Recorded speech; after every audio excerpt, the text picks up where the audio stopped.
Flight Dynamics reports that airborne assets in the vicinity of the splashdown zone do have a visual on integrity. Still 2 minutes and 40 seconds left in our blackout period. Time to splashdown, 9 minutes, 35 seconds.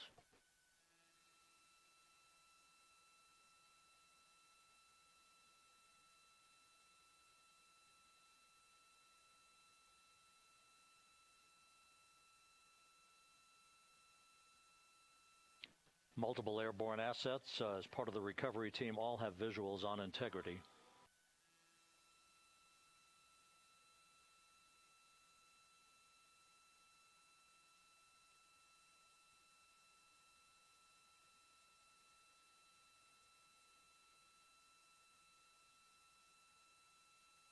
And the WB-57 flying in the splashdown zone also has a visual. And the Navy helos also have visuals.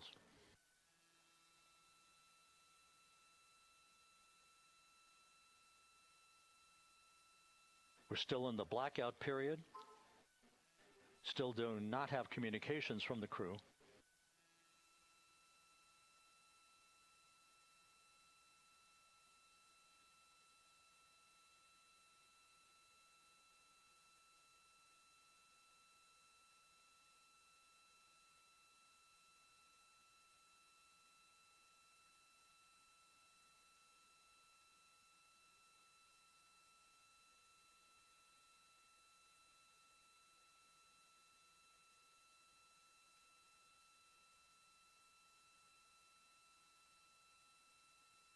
We're standing by for communications from the crew. We should be out of the blackout period less than a minute from now.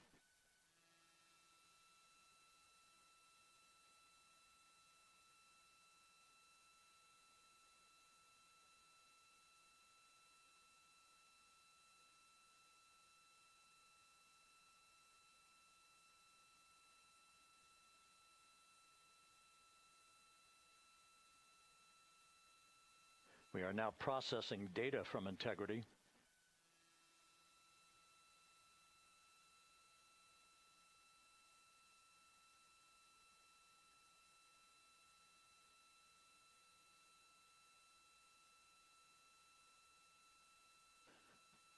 Landing and support officer reports the small boats are en route to the splashdown target zone.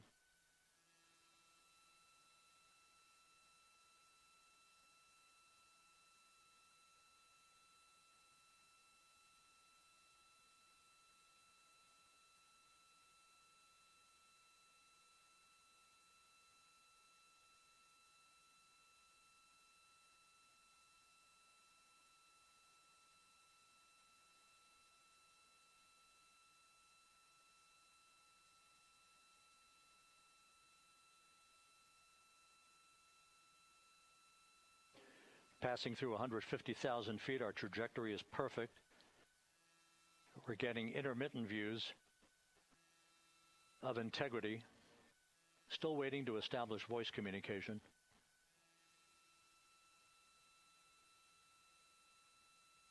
Integrity, Houston, comm check, post-blackout. Houston, Integrity, we have you loud and clear. Your trajectory is nominal, and your recovery teams have visual.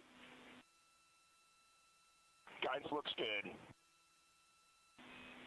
No action for the enabled internal camera controller fail. Big cheers from the viewing room here in Mission Control as voice communication reestablished with Commander Reed Wiseman. For America and a waiting world, Integrity is 5.5 minutes away from coming home.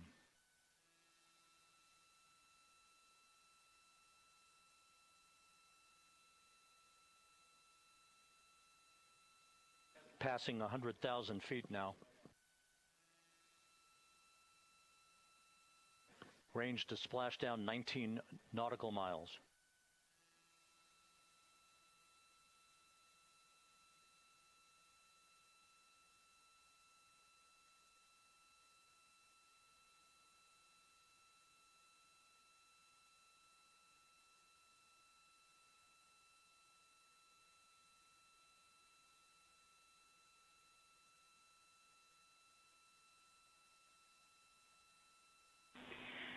Integrity impact to the camera controller fail is no cab 1 views of the chutes.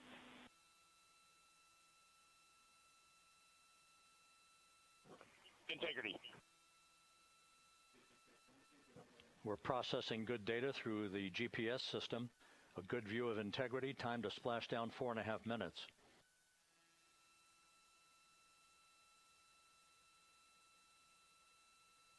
And a view of integrity from the WB-57.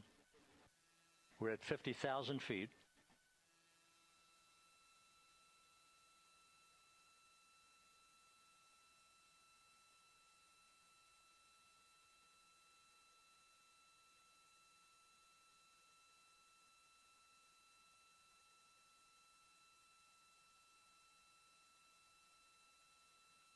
The pyros are armed for forward bay covered jettison.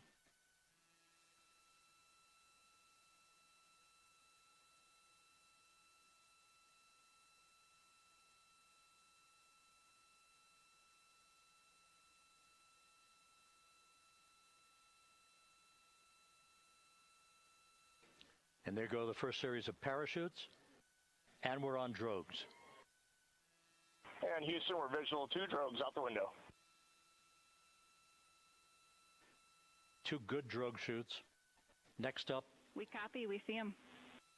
Next up, the deployment of pilot parachutes that will pull the main chutes out. Time to splash down 3 minutes and 10 seconds.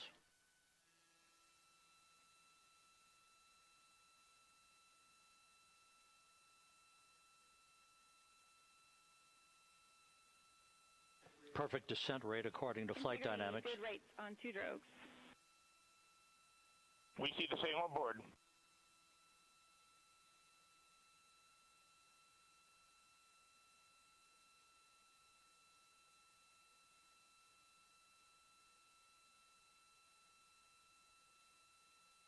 Passing through 10,000 feet, still on drogues.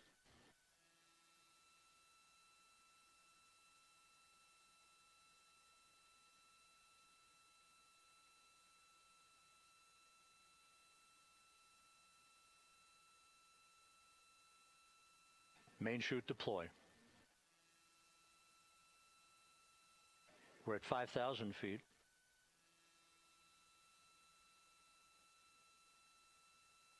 Search and recovery beacon has been activated on integrity. And we have 3 good main chutes. Good 3 main chutes, good reefing, good descent rate. Good rates, and we see 3 good-looking parachutes.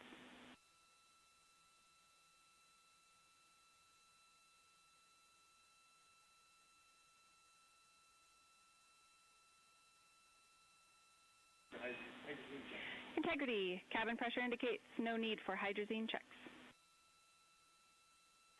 Integrity copies. This is a perfect descent for integrity. Its crew sounding hale and hearty on board. Time to splash down 1 minute, 15 seconds.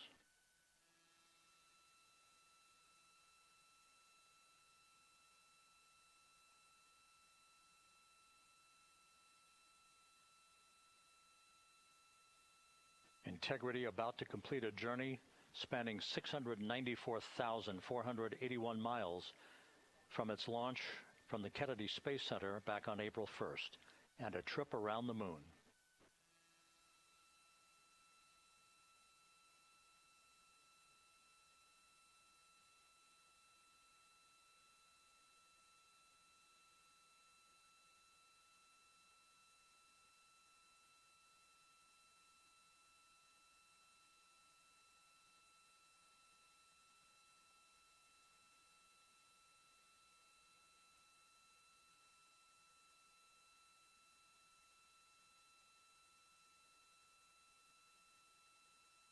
Passing through 1,000 feet.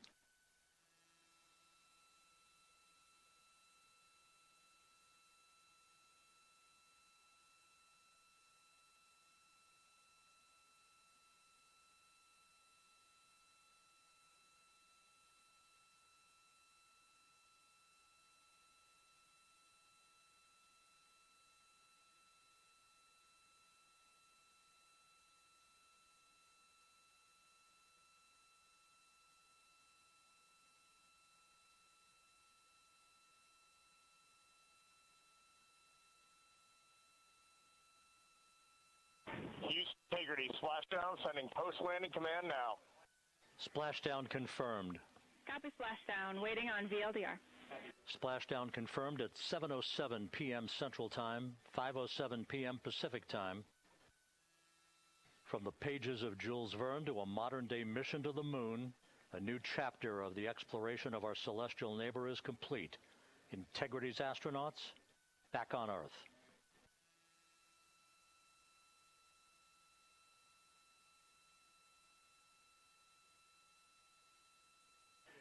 And the landing and support officer reports the vehicle is stable 1. We still will be deploying the crew module uprighting system to maintain that orientation.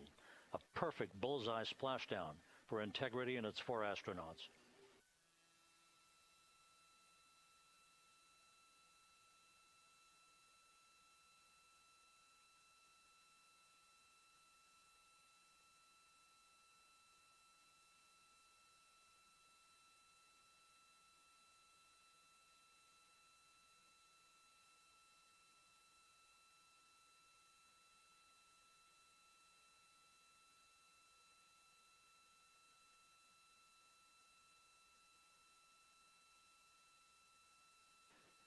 The unofficial splashdown time, 7:07 and 47 seconds p.m. Central Time. We'll get that refined for you.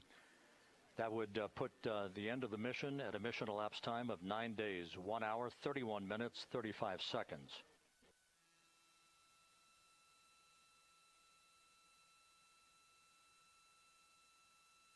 And we're configuring for very low data rate.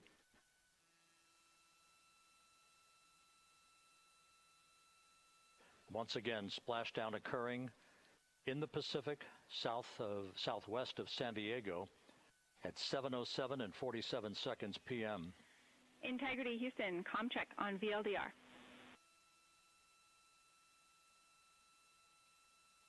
Houston, we have you loud and clear on VLDR. How else? We have you the same. We'll meet you over in post-landing. Perfect communications established. A journey. We are stable 1, 4 green crew members.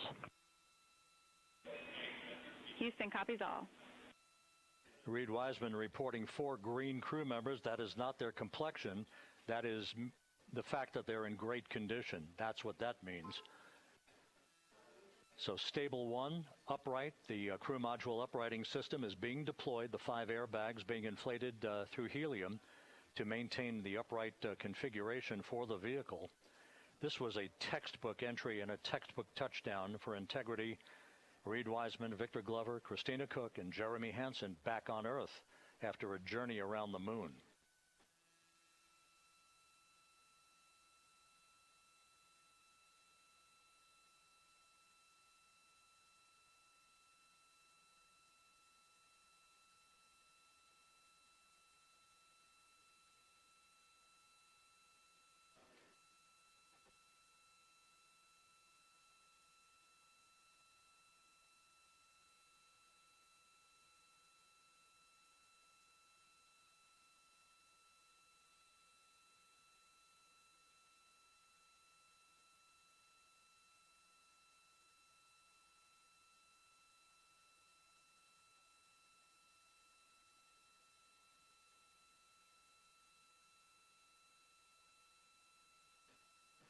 We continue to monitor the functioning of the CMOOS system.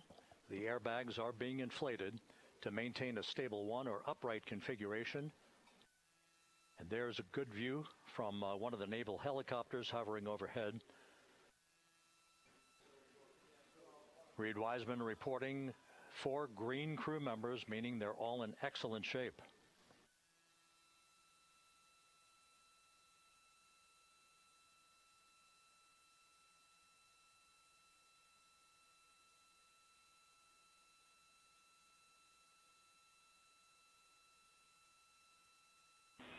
Integrity Houston for SAR beacon and radio.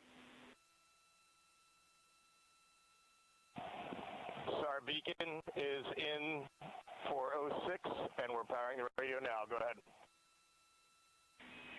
We see the beacon on. However, the recovery team is not seeing the signal. Your SAW radio uses the same antenna, so you may run into trouble with the radio. Okay, copy. We are also powering up the sat phone now.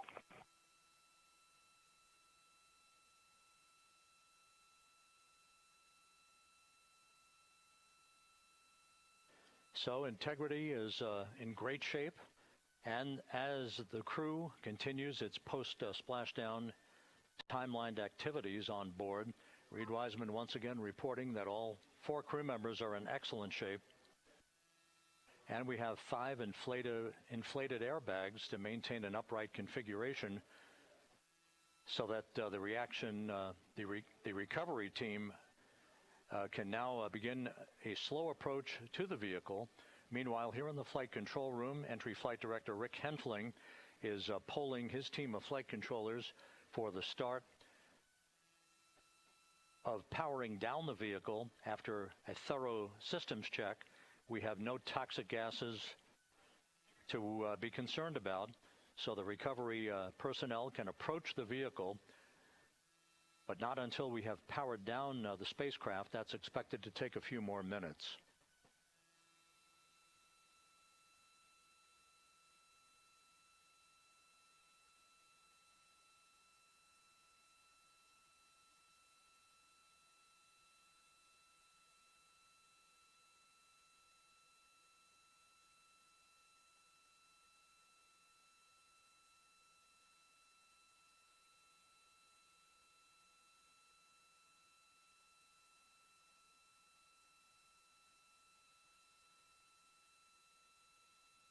Integrity back on Earth following its historic flyby of the moon. It was, for all intents and purposes, a textbook mission. On 28 per hour remain on this frequency. We copy.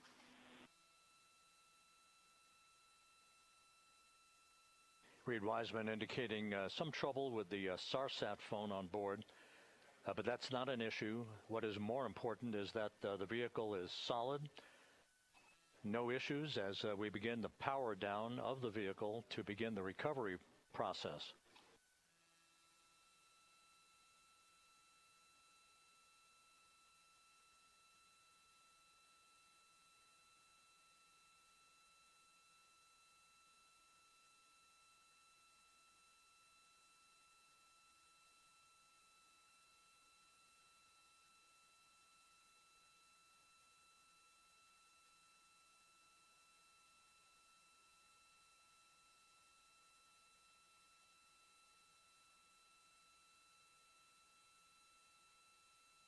The propulsion officer here in Mission Control reports that we have safed the prop system on integrity. Can you say again, that was very weak and broken?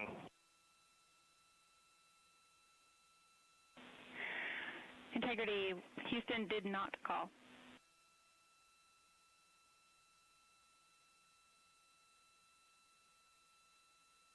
Copy that, Houston. It might have been on the SAR radio. Stand by.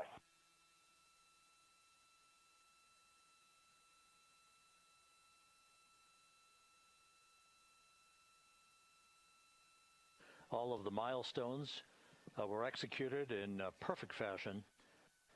Integrity entering the Earth's atmosphere right on time, reaching its peak speed shortly after a blackout period began. We emerged from the blackout period, but the recovery imagery airborne assets were able to pick up Integrity's descent almost immediately through entry interface, tracking the vehicle all the way down. And finally, you saw the sequence of chute deployments. First, the forward bay cover being pulled off the top of the vehicle by a series of 3 parachutes. Then the drogue chutes were deployed, followed by the 3 main chutes that slowed the splashdown velocity of Integrity to just 19 miles an hour.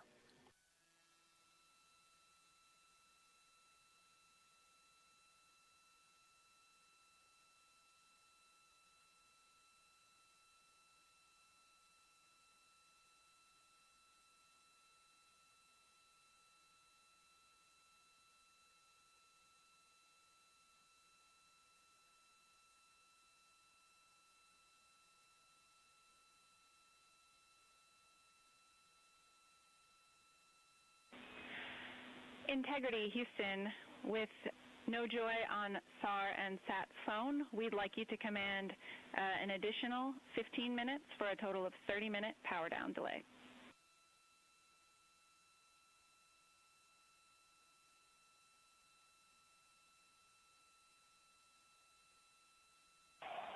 All right, Jackie, we just selected T/D+30. No joy on SAR radio or sat phone. And stand by, we have the master diver on SAR radio. Please hold comms. Hey, Lily. Excuse me. Hey, Jackie, we just got the master diver on SAR.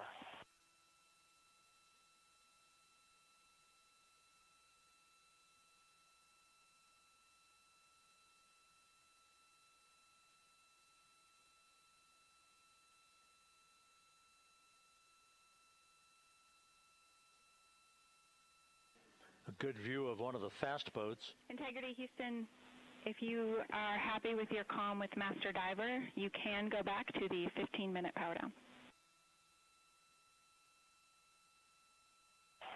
Okay, stand by. Yeah, we'll confirm here in a second. The crew on board Integrity coordinating with the flight control team in Houston here in Mission Control on the timing of the power down of the vehicle, which will be the precursor to the recovery teams approaching the spacecraft. There are no issues with Integrity. We've had a bit of broken capability in establishing a SARSAT or satellite phone communications capability between the crew on board Integrity and the recovery team. That will get sorted out here shortly. There's plenty of cooling on board Integrity, so there's no rush to begin the power down. I tried to call you on the sat phone and not getting an answer there either. Concur. We haven't had anything come through.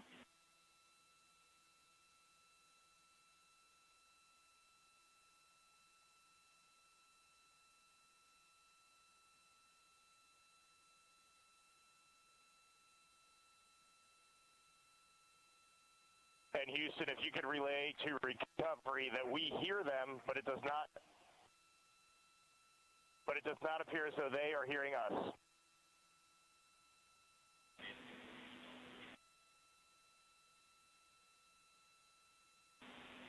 Houston copies, and Reed, just to confirm, you are pushing the PTT on the radio.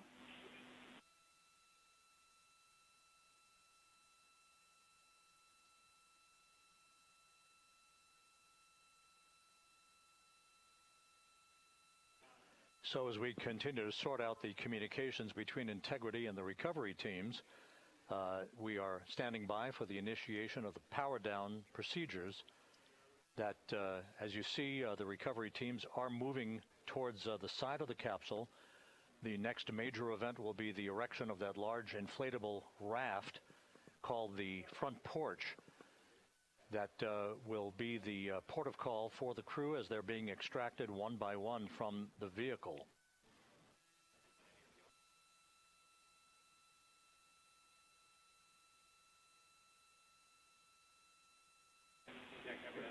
Integrity Houston, for sat phone, we are going to attempt to call you.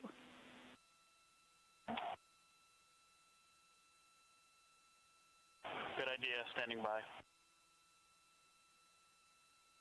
And Jackie, yes, we are pushing the push to talk, the two buttons on the left side of the radio below the up-down arrows. We are utilizing them. I'm rebooting the radio to see if we get good comms. Okay, we copy all, and just to confirm, you are seeing that you're touchdown plus 3030 for power, correct? That's affirmative.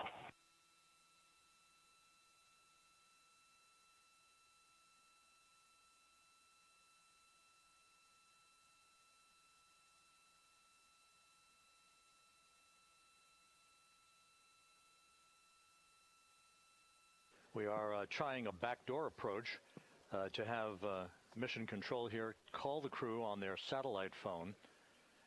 This all part of the coordination for the power down of the vehicle that will initiate the actual recovery operation. The first boats with the Navy divers on board are standing by, waiting to close in on Integrity to begin the process of erecting the large inflatable raft that's called the front porch that will be where the astronauts are extracted from so that they can have a few minutes to get their land legs back before they're hoisted aboard the Navy helicopters for the flight back to the deck of the USS John P. Murtha.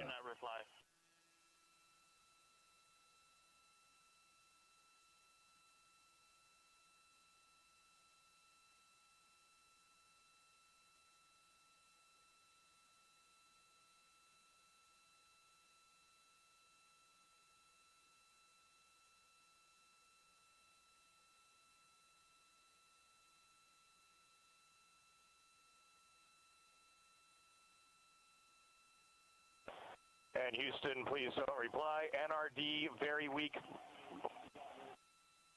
but readable. Master Diver, we can hear, but they cannot hear us.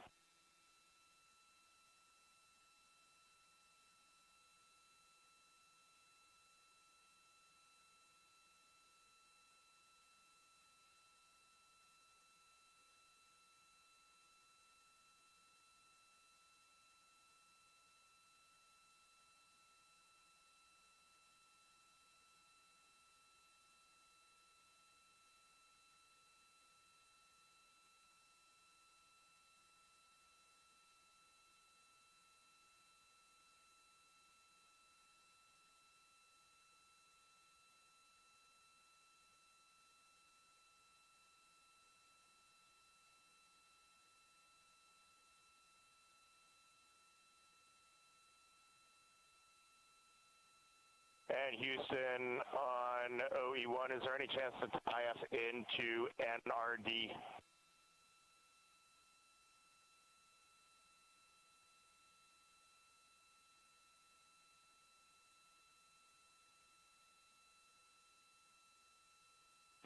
Checking.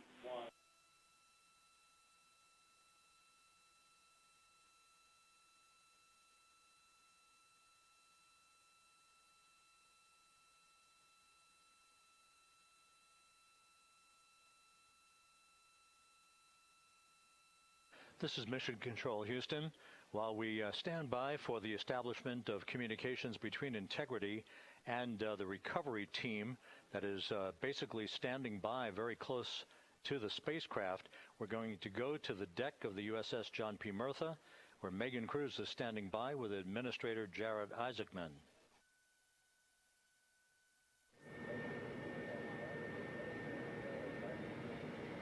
Hey, Rob, yeah, just such an honor to be able to be here on the ship, to be able to share and experience this moment with everyone together. And of course, as you just said, yes, here with NASA Administrator Jared Isaacman. Administrator, how did you feel getting to witness this and seeing NASA at its best? Oh, I mean, I'm honestly, I'm still at a loss for words. I mean, you know, like the childhood Jared right now can't believe what I just saw. I mean, almost been waiting my whole lifetime to see this, and then it's NASA Administrator. I just couldn't be more proud of the entire workforce, the years, the effort, the late nights, all the hard work from across the country that contributed to this incredible moment right now. And yeah, incredibly grateful too for our teams here on the John P. Murtha right now. Yeah, look at them behind us here. We got everybody. Hey, what do you guys think? We just brought some astronauts back from the moon, huh? Unbelievable. Thank you. Yeah, so grateful to the Navy, the sailors that are here, the NASA teams. I mean, this is a joint effort that's on their way right now. These recovery forces are getting out to our Orion spacecraft, to Integrity, to get our astronauts back on the ship safely. Yeah, and this is not just an accomplishment for NASA. This is an accomplishment for humanity. Again, a historic mission to the moon and back. How does this make you feel, and what do you hope people take away from this? Well, I'll tell you, you know, I think about the crew members that we've all had an opportunity to observe over the last 10 days, right? I mean, they're absolutely professional astronauts. I mean, wonderful communicators, almost poets. But then I think these were the ambassadors from humanity to the stars that we sent out there right now. And I can't imagine a better crew than the Artemis II crew that just completed a perfect mission right now. So yes, it's a huge moment for everybody, right? I mean, we are back in the business of sending astronauts to the moon, bringing them back safely, and to set up for a series more. I mean, this is not a once-in-a-lifetime, which you hear sometimes around here. It's like, this was a once-in-a-lifetime. No, it's not. This is just the beginning. We are going to get back into doing this with frequency, sending missions to the moon until we land on it in 2028 and start building our base. Yeah, are we going to build on the momentum for Artemis 3? I mean, it's just around the corner. Absolutely. So, I mean, that's, you know, part of me too. Like, I can't wait to get the crew off of Integrity right now, but also getting Integrity back on this ship so we can start taking a look at it, because all that data is so precious to us right now. I mean, we are going to definitely want to take a good look at the thermal protection system. We're going to want to download all the data they couldn't transmit back to us and use that to inform Artemis 3. But we're already making progress, right? You had SRB segments already showing up at KSC. Core stage for Artemis 3 is rolling out on April 20th. We're getting Mobile Launcher 1 back in vehicle assembly building. So yes, there is a lot to celebrate right now on a mission well accomplished for Artemis 2, and at the same time, we got to start getting ready for 3. Amazing. And last question, you know, for people who joined us for all 10 days to see what we can accomplish together with our international partners, what do you think about the fact that we're going to keep doing this more and more and more? It's incredibly exciting. I mean, yes, it's the contributions, like the best and brightest across the NASA workforce from across the country, our industry partners, our international partners. We had a Canadian Space Agency astronaut on board in Jeremy. We had the European Service Module. And you think, in the days leading up to this launch, I mean, 48 hours prior to launching Artemis 2, I was meeting with the Italian Space Agency. We signed a memorandum of understanding to build a habitation module on the moon. I mean, you have countries, all of our allies and partners coming together saying, we are committed to this effort. We are returning to the moon. We're doing it to stay. We are building that enduring presence. We are going to master the skills on the surface of the moon so someday we can undertake missions to Mars. It's just an incredibly exciting time, and we're not going at it alone. We're bringing everybody along with us. Absolutely. And speaking of everyone, one more time, we're going to ask the crew here, you guys ready to land on the moon? Awesome. I love that. Okay, well, thank you so much, Administrator. Appreciate you being here. We're, of course, going to stay on to watch the crew get extracted from Orion, so stay tuned, and we'll see you back here shortly.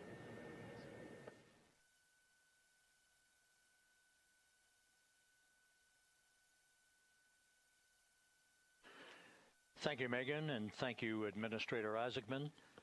We are in the process of working to establish that communications link and to establish the procedures that will lead to the power down of the spacecraft, which is gently bobbing in the Pacific following a bullseye touchdown that occurred at 7:07 p.m. Central Time, 5:07 p.m. Pacific Time, 2.5 hours before sunset in the Pacific, southwest of San Diego.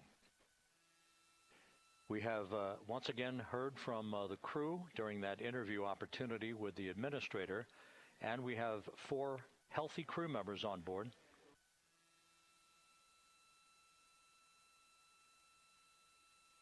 We now have confirmation that the vehicle has been powered down as per the procedures. So we have vehicle powered down, and the flight control team here in Houston, Flight Director Rick Henfling, has handed over mission authority to the Exploration Ground Systems team out in the Pacific. Now, we will physically not get off console with this team until the crew has been extracted into the front porch, that inflatable raft that will be erected along the side hatch of Integrity. So we're standing by for that in the next step in the recovery procedures. But everything is in great shape, and we have 4 healthy crew members on board the vehicle.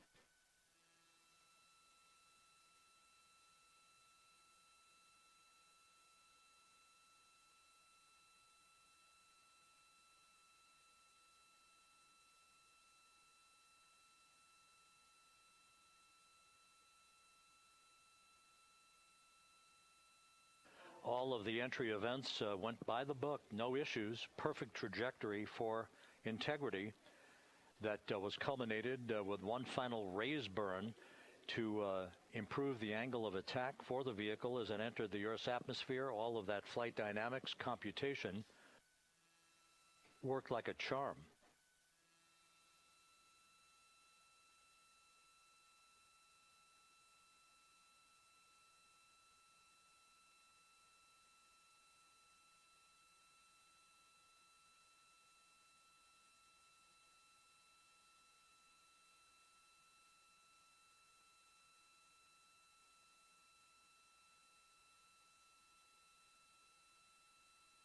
So we are standing by for the recovery team to approach integrity and begin the process of erecting that inflatable raft called the front porch, which will see the crew members be extracted from the hatch of Orion into that inflatable raft before they're hoisted aboard two Navy helicopters in a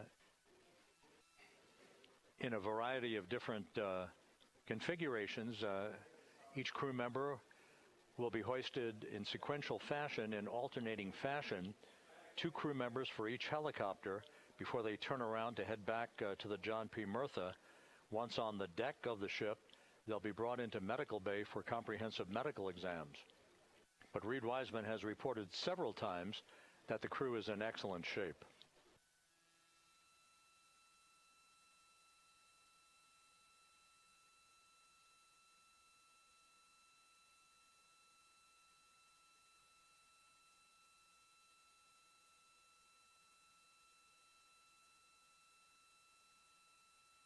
So just to recap, it has been some 26 and a half minutes since the splashdown of integrity in the Pacific. The vehicle is in excellent shape. It performed like a champ all the way down through the Earth's atmosphere.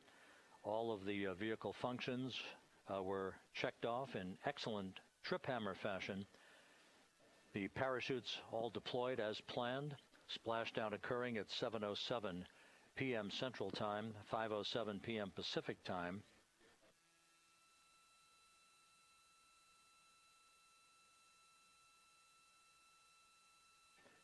And after a bit of a tussle to try to establish a communications link with the recovery team, we were finally able to run through the procedures for the powering down of the vehicle.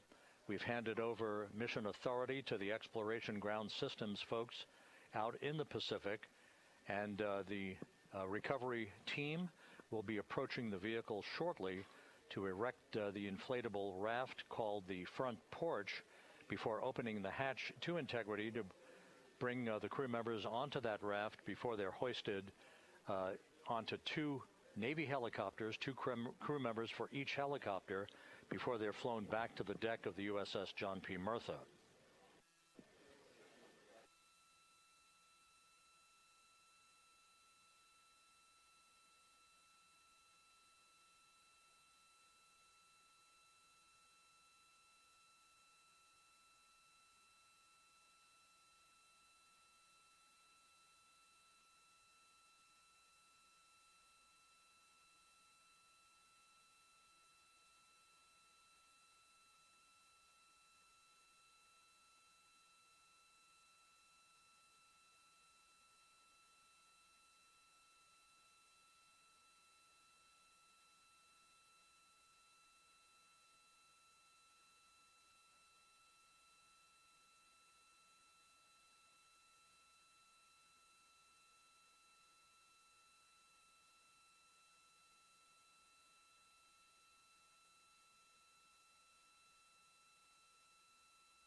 This is Mission Control Houston. After talking to the flight dynamics folks, we have a bit of a refinement on the splashdown time for you.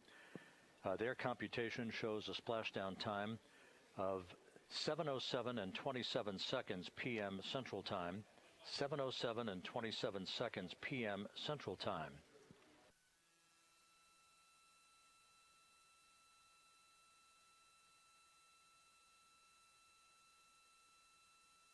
That would equate to a mission elapsed time of 9 days, 1 hour, 32 minutes, and 15 seconds.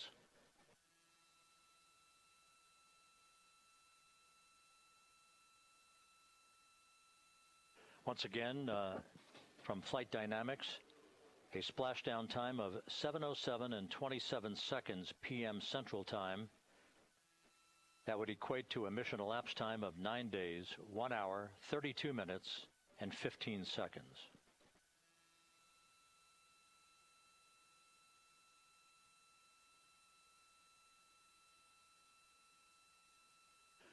Reports from the Pacific indicate that the recovery team, in communications with the crew aboard Integrity, that the crew remains in excellent shape as they await the approach of the team for a final hazard gas evaluation before they move to the side of the vehicle to erect the inflatable life raft called the front porch.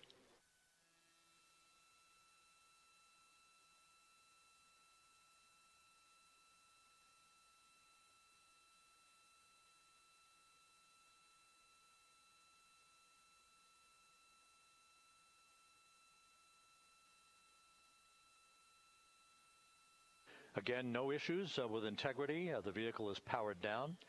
All of its systems are now safed. We have handed over mission authority to the Exploration Ground Systems folks in the Pacific, but we will not stand down and have the entry flight control team depart its positions until that inflatable raft, the front porch, is erected, the hatch open, and the crew having exited the vehicle. So that's the next step in the recovery process that will lead to the hoisting of the crew members.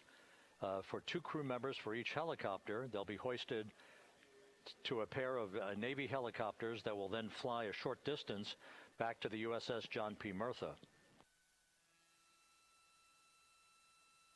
What you're looking at is one of the fast boats circling the vehicle to make a hazard assessment.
This is Mission Control Houston. Once again, you're watching the initiation of the recovery of the Artemis crew aboard Integrity. All of the Navy divers and the fast boats are now approaching the spacecraft after conducting a hazard assessment. The vehicle has been powered down. Entry Flight Director Rick Henfling now waiting for the life raft, the front porch, to be erected along the side of the vehicle so that the hatch can be opened and the crew members extracted from Integrity, soon to be hoisted one by one into a pair of Navy helicopters for a short flight back to the deck of the USS John P. Murtha. If you missed it earlier, we talked to Flight Dynamics and received a more official touchdown time or splashdown time, as it were, of 7:07 and 27 seconds p.m. Central Time, 5:07 and 27 seconds p.m. Pacific Time. That would equate to a mission elapsed time of 9 days, 1 hour, 32 minutes, and 15 seconds.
Continuing to get excellent views from the imagery assets out at sea in the Pacific of Integrity. We continue to get good reports from the landing and support officer who's in contact with the recovery team that the crew is in excellent shape, no issues. They're just currently biding their time, waiting for the front porch to be erected. We have no hazardous hazard gases and no hazardous situation with the vehicle. It performed perfectly all the way down from entry interface to its splashdown in the Pacific at 7:07 and 27 seconds p.m. Central Time. And as you can see, the first phalanx of recovery personnel now pulling up alongside of Integrity.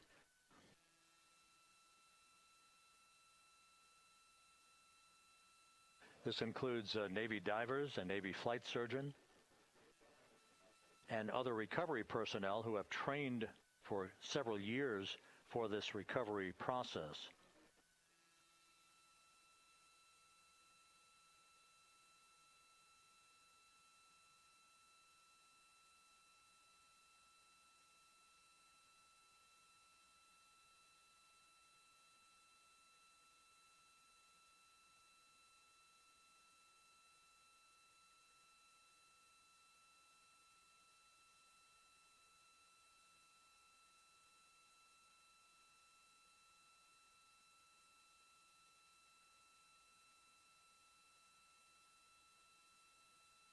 At this hour, some 41 minutes following splashdown, the vehicle has been powered down. There's no hazardous gas emanating from the vehicle. That's why the first team of recovery personnel has been able to pull alongside Integrity, and the reports continue to come in that the 4 astronauts are in excellent shape.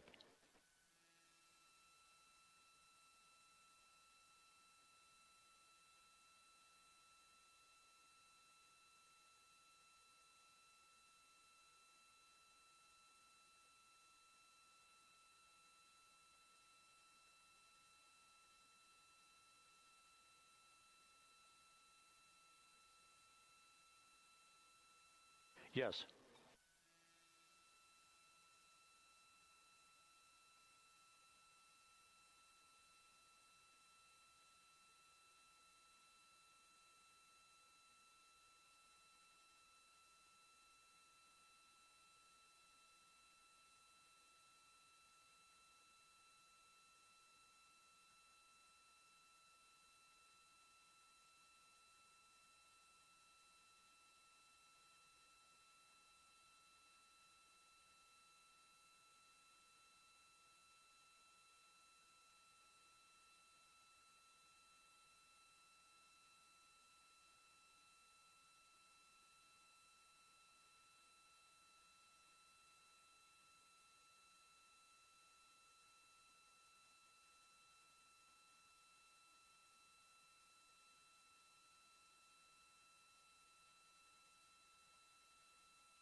This is Mission Control Houston, continuing to watch the initiation of the recovery of Integrity's astronauts. One by one, they'll be brought out of the spacecraft onto a large inflatable raft just a short time from now. In the meantime, we can go back to the USS John P. Murtha, where my colleague Megan Cruz is standing by to provide her situation report. Megan, can you hear us?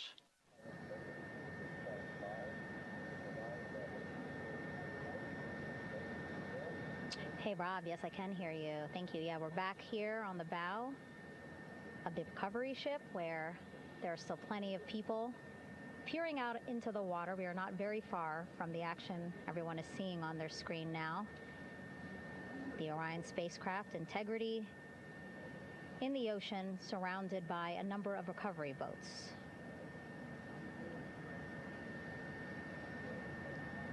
As Rob has been saying, in those recovery boats, NASA and Navy personnel specifically trained to get the astronauts out of Orion.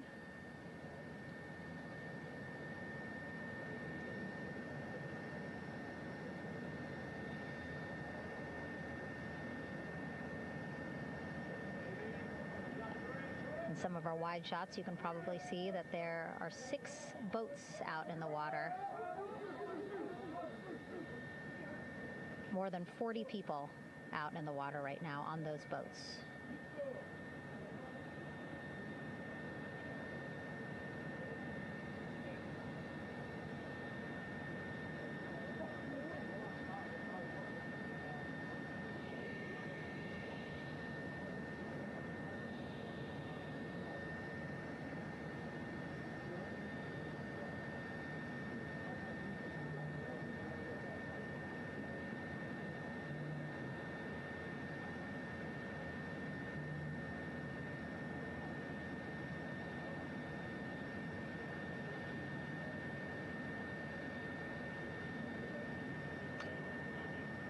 First order of business is to set up the front porch and the stabilization collar. You might also hear it referred to as a stab collar. Basically just to make sure that Orion stays upright, doesn't sway in the water too much, again, to make it easier for recovery forces to get the astronauts out.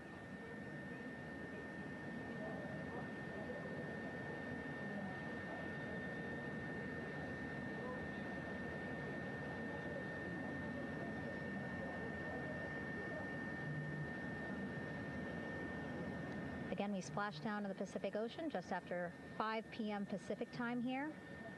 It's a requirement by NASA to be able to get the crew out of Orion within 2 hours of splashdown. So doing great on time so far. Plenty of time. No rush either. I was speaking to NASA flight surgeon Rick Schuring earlier in this broadcast, and he said to me, no rush to get the crew out. Just want to make sure that they're feeling good, and whenever they're ready to take their step out of Orion and onto that large raft, the front porch, folks will be ready.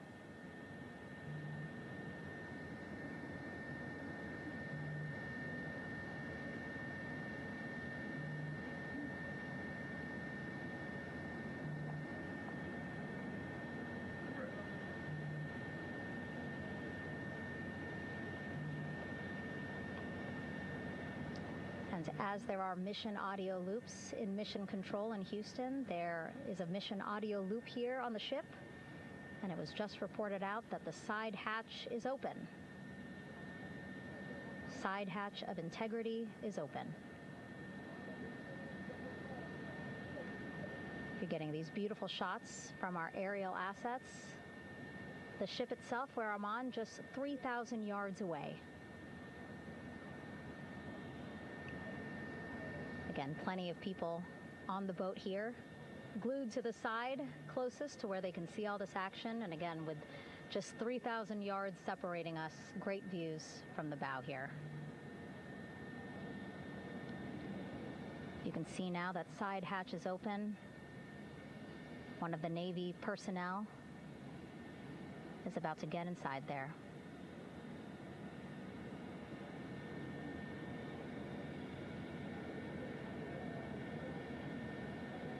In they go. In total, 4 will go into Orion. So it'll be a little bit of a tight squeeze, but the goal is to have a recovery personnel with each astronaut assessing them.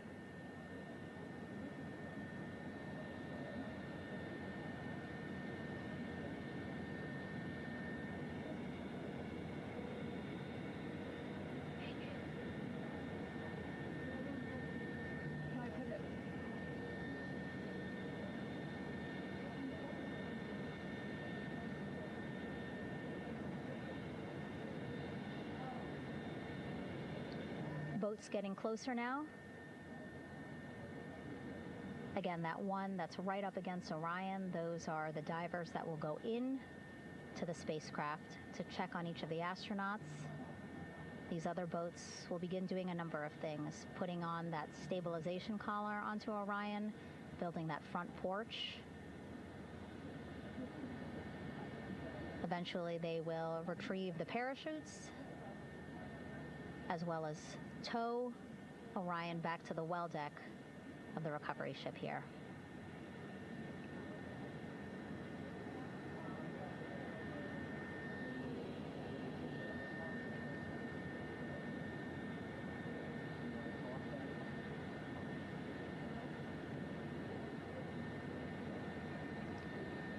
And so as we wait for the Navy and NASA personnel to get their assessment of the crew inside of Orion, why don't we toss it back to Rob for an update? Yeah, thank you, Megan. Here in Mission Control, Flight Director Rick Henfling and the entry team of flight controllers still on duty. The vehicle has been powered down for some time now. There are no hazardous gases emanating from integrity. That, of course, allowed the recovery personnel to approach the vehicle and then open the hatch to begin the initial medical assessment of the crew, as you just indicated. Now we're standing by for the erection of that inflatable raft, the front porch, alongside of the vehicle that will enable the crew to be extracted one by one onto the raft, have a moment or two to get their land legs back before they're hoisted into two hovering Navy helicopters, 2 crew members for each helicopter, for a short flight back to the deck of the USS John P. Murtha.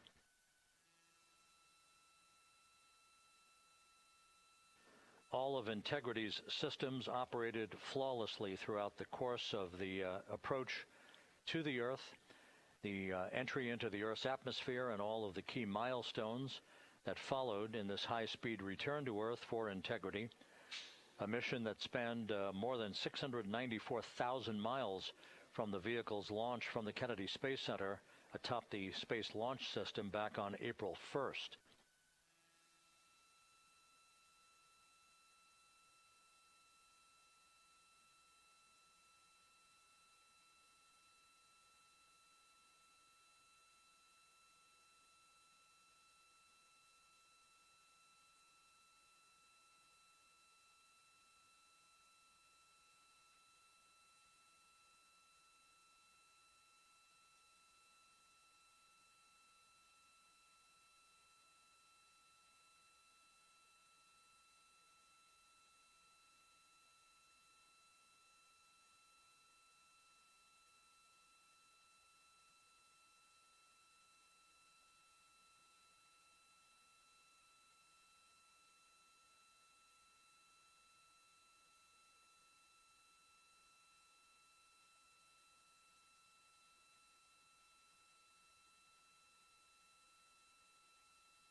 As we mentioned at the top of the broadcast, the last time that the Apollo program saw a splashdown in the Pacific was Apollo 17 back on December 19th, 1972.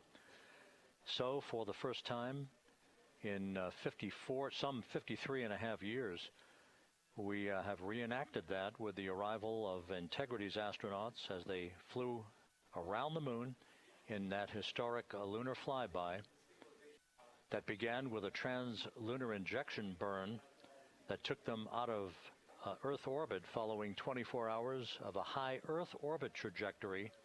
The high Earth orbit trajectory enabled flight controllers here to have a full 24 hours to evaluate the systems on Integrity and the condition of the crew before they would commit to flying to the moon.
With the side hatch of Orion having been opened to set the stage for the erection of the inflatable life raft, known as the front porch, to be erected alongside the spacecraft for the extraction of the crew. Let's play for you an interview that my colleague Megan Cruz conducted on the USS John P. Murtha with Navy diver First Class David McMahon that explains how this process is unfolding. Okay, Davey, so you and some of your team, one last look over of the stabilization collar, correct? Yes, ma'am. Okay, so what is this stabilization collar? This is what's going to stabilize the capsule out there in the ocean. We don't know how good the weather or the waves will be that day, so this will help prevent any unnecessary occurrences from happening, stabilizing the capsule and the astronauts inside. So basically this is a float that will go around Orion. I'm assuming that what they're doing right now, these are the lines that will attach the collar onto Orion? That is correct. And so what are they doing here? So we've got the lower line that will secure the inflation device before we inflate it. That gives us the go-ahead that it's secure in its place, and then we'll inflate it. And then once that is done, we'll undo all the carabiners and get this orange line on top tied in the same fashion. And then this will be secured to the capsule, and the astronauts can safely take their first steps out of the capsule onto the front porch. Okay, and how long will it take them to set up the stabilization collar? We should definitely be able to handle this in under 10 minutes. Okay, wow. And then you just mentioned the front porch. So basically after they set up this stabilization collar, then they set up what's called the front porch here. That's correct. Okay, and what's the front porch? Front porch is basically a bigger waiting room for the astronauts to sit in while we wait for the helicopters to show up and grab them. Okay, so the medical team that was inside with the crew, they're going to help them out and onto the front porch? That is correct. And then what happens here? We have higher trained medical personnel also on board the front porch that will give them lookovers and just make sure they're okay while we wait for the helicopters to show up. Okay. How does it feel, I mean, your team, you, to be part of a mission that's returning astronauts from the moon in more than 50 years? We all feel extremely honored to be a part of this, as well as a bigger mission for the Navy and joining up with NASA to do great things. Mm-hmm. And do you feel like you and your team are ready? Yes, very ready. Cool. All right, thank you so much. Thank you.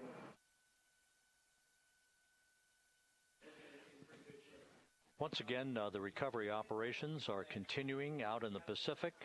We shortly should see that life raft, the front porch, erected alongside the side hatch of the vehicle.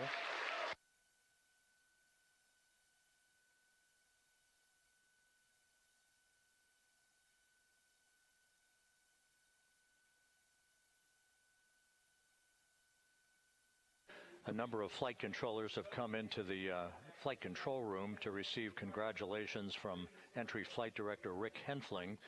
But we're going to stick with our operations out in the Pacific as we await the extraction of the 4 crew members who are reported to be in excellent condition.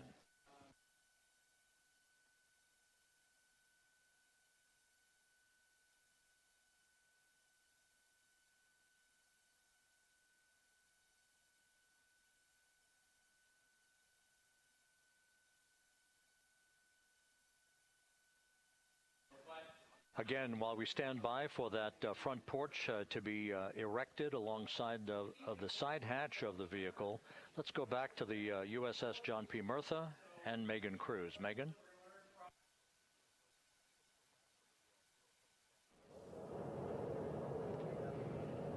Hey, Rob. Pausing now to listen to some internal audio loops. Again, the operations team here on the ship communicating with everyone out on the water. It seems like currents are hindering them a little bit from unfurling and inflating the stabilization collar as well as the front porch. But again, the requirement to get the crew out within 2 hours of splashdown, plenty of time. So no concerns just yet. But as calm as the water looks, yeah, it looks like it's hindering the teams just a tad.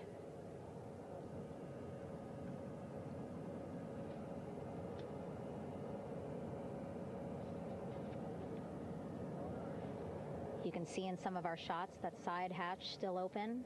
Again, inside there are now 8 people inside. 4 divers, Navy divers, all with medical training, each assigned to an astronaut each. Making sure that they're comfortable, feeling good.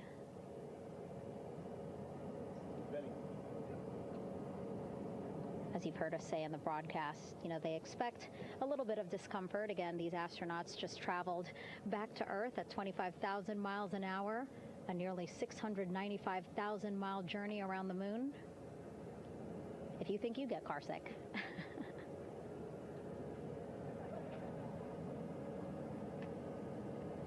Again, 6 boats out there, lots of gear with them, just in case, right? As we said, the crew reported feeling great, but again, all those folks out there in case they weren't, right? NASA is all about making sure we think about every situation that can happen, and so, of course, wanted to be ready in case any of our astronauts needed more medical attention while out there in the water.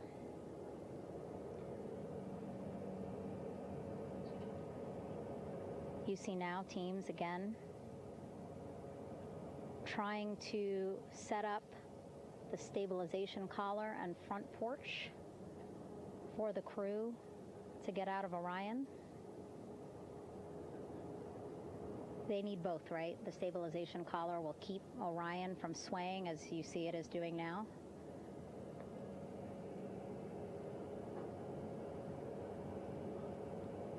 And then they will connect the front porch to the stabilization collar so that the crew can take 2 steps and they will be in the front porch.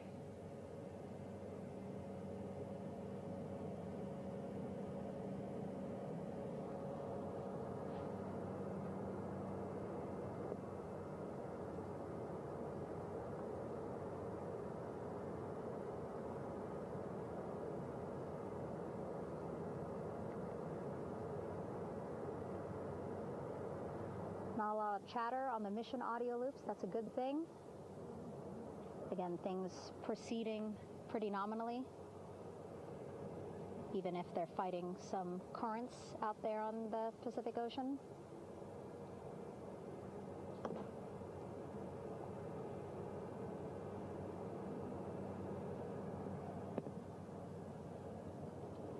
Again, the goal, setting up the stabilization collar and the front porch so that the crew can rest comfortably in the front porch, get placed into harnesses so that 2 helicopters can lift them off the front porch and onto the USS John Murtha here.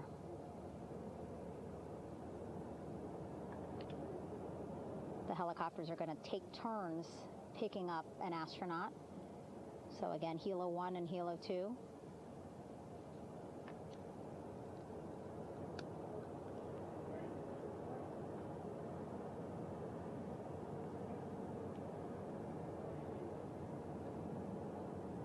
Okay, and the recovery team here on the ship just got a report from the undersea medical officer who is inside the capsule with the crew. He is reporting all 4 members are green. All of our 4 astronauts, Reed, Victor, Christina, Jeremy, green, meaning they are feeling great, not the complexion of their skin. They are feeling great, happy to be home, and ready to be extracted as soon as possible.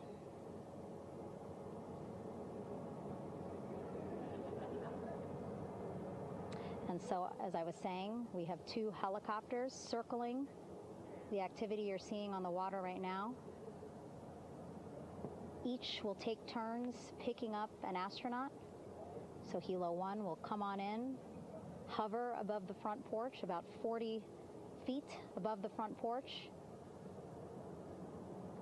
A Navy recovery specialist will be hoisted down into the front porch. The restricted maneuvering doctrine is in effect. Will connect to the first astronaut, which we're expecting to be Christina.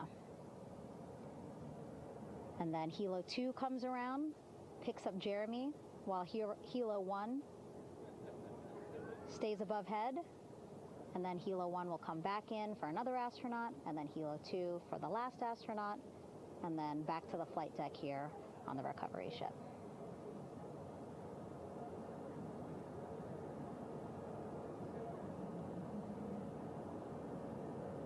I was talking to Assistant Artemis Recovery Director Paul Sierpinski. He said helos are a much quicker, safer way to get on board. They did actually consider boats, but then if you think about it, longer time, the crew would have to move through more of the ship. This way the helos will give a more direct, quicker route to the medical bay for our 4 astronauts.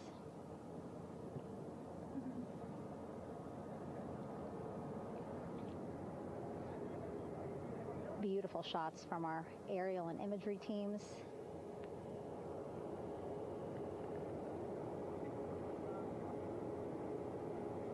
Clouds have dissipated for a clear view from the bow of the recovery ship here.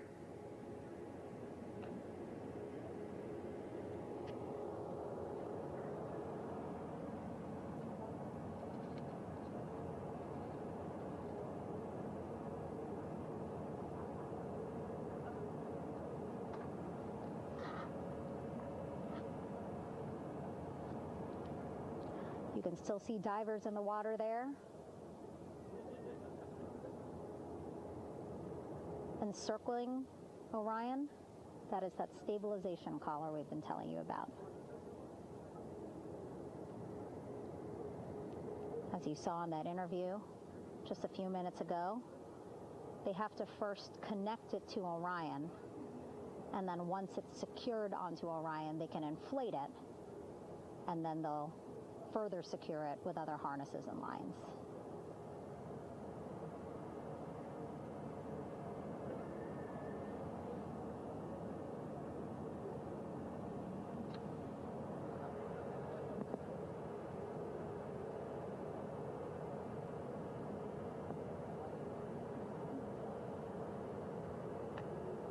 About an hour and 10 minutes since splashdown in the Pacific Ocean here.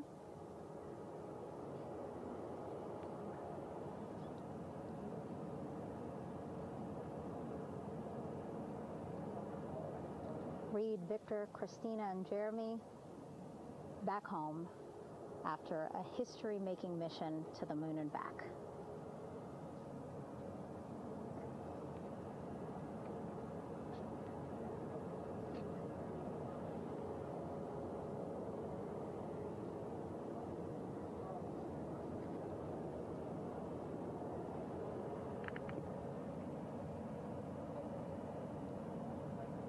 If you missed what we said just a couple of minutes ago, the undersea medical officer inside with the crew in Orion, reporting all 4 crew members feeling great.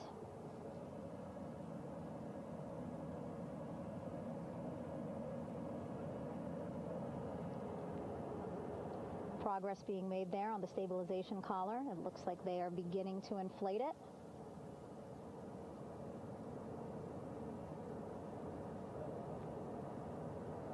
And it looks like they're starting to unfold the front porch in order to get that into the water here shortly and inflate that as well.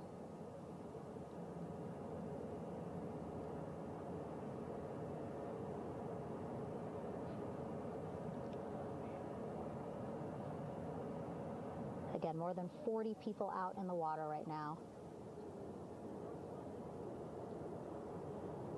And those Navy and NASA personnel have been in the water for now about 4 hours.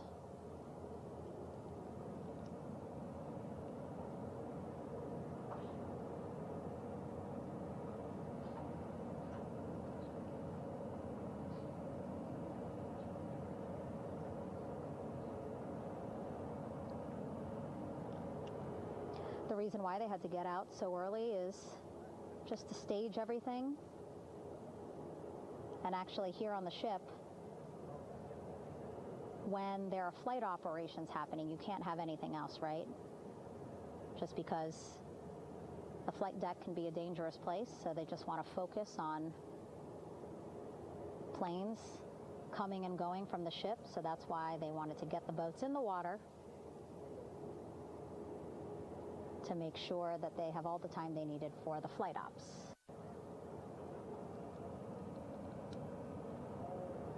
And then the same crew here out in the water, they will stay out in the water for a number of hours after we recover the crew and get them back on the ship, because then they have to recover Orion.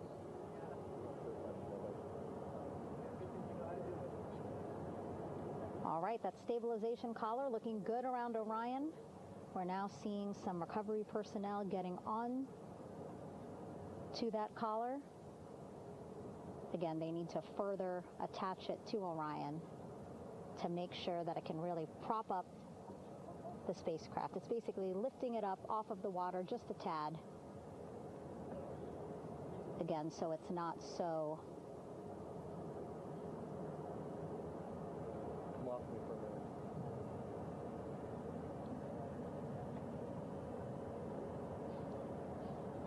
so it doesn't sway so much in the water there.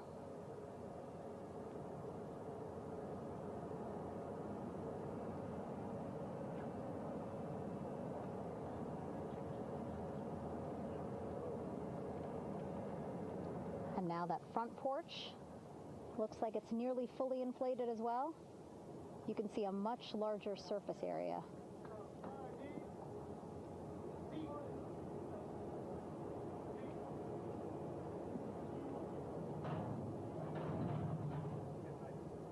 And so once the crew get out of Orion, they can stretch their legs a little bit on this front porch, get some fresh air.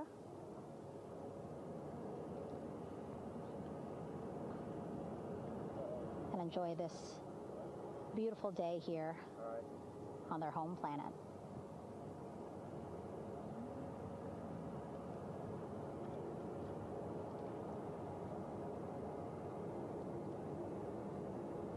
It appears teams now are about to connect the front porch to the stabilization collar.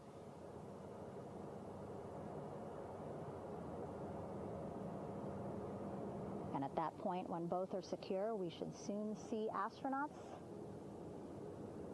come out of Orion.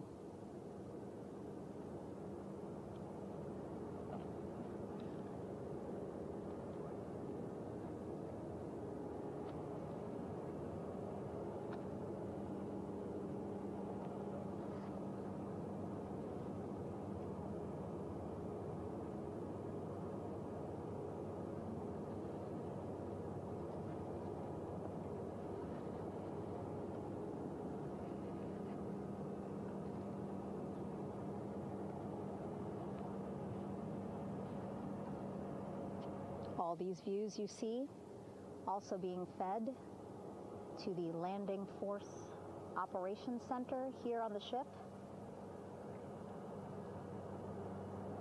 Of course, it is very important for our recovery teams leading the mission to have all the views that you're seeing as well.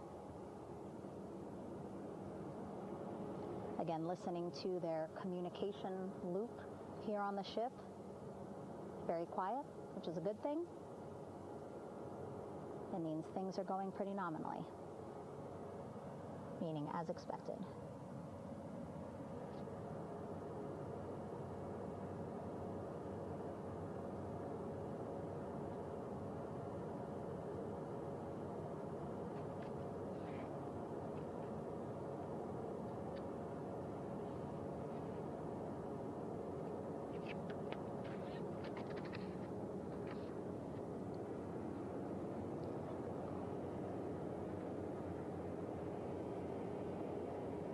Again, all this activity happening just 3,000 yards away from the ship. So that means this will be a very quick flight back on the helicopters for the crew. 2-3 minutes, and then they'll be back here on the ship.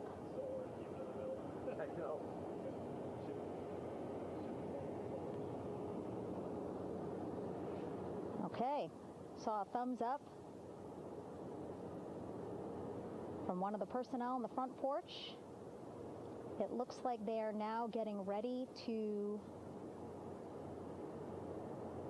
deploy what they call the Air Rescue Vest, ARV.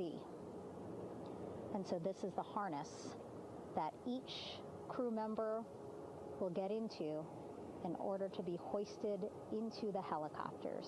Again, those helicopters hovering just about 40 feet above the front porch when they're ready to pick up each crew member.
This is Mission Control Houston. Behind me, a fairly raucous scene as hundreds of flight controllers have poured into the flight control room here. This is reminiscent of the scene after the final shuttle mission of STS-135, although that was the end of a program. This is only the beginning of a program with the textbook splashdown of integrity and its 4 astronauts. We're standing by for the crew to be extracted from the spacecraft.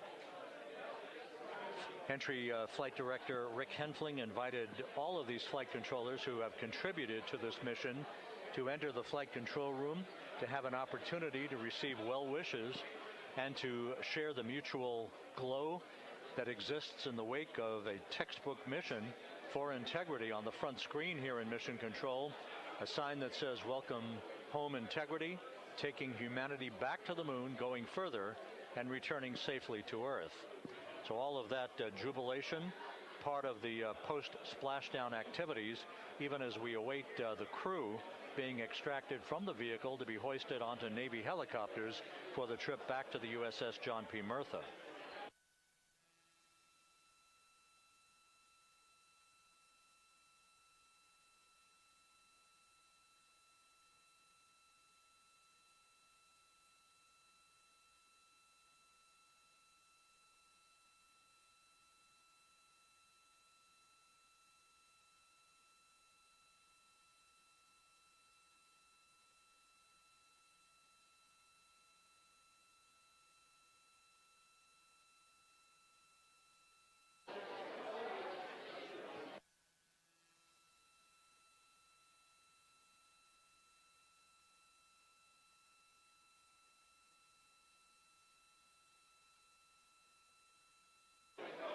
Once again here in Mission Control, this view of the Artemis Flight Control Room, known as the White Flight Control Room. This is the old shuttle flight control room, and now is the home of Artemis missions to the moon and beyond.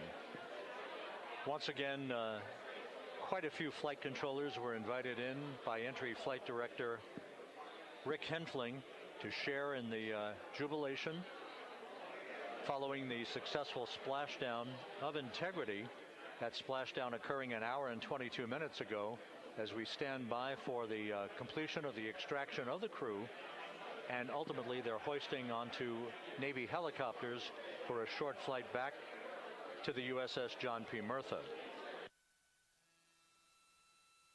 Splashdown occurred at 7:07 and 27 seconds p.m. Central Time. I had an opportunity to talk to the head of Flight Dynamics, Jeff Birch, a moment or two ago. He said the trajectory of Integrity coming through the Earth's atmosphere was so precise, they've never seen anything line up on a ground track like today's entry by Integrity for its splashdown southwest of San Diego.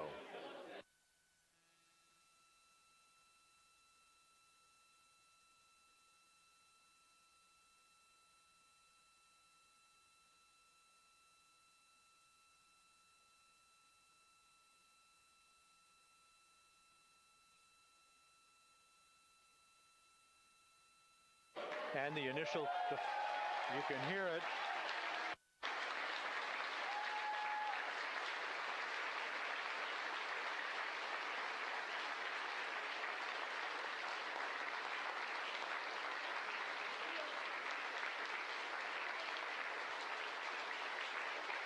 Jubilation here in the flight control room. The first crew member is out of Integrity.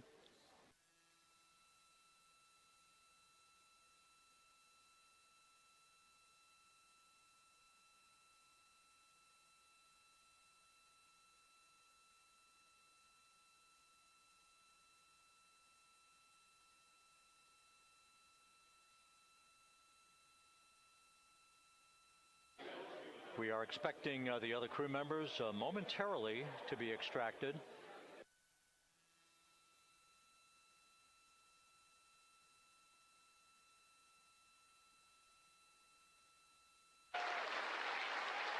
We now have 2 crew members out.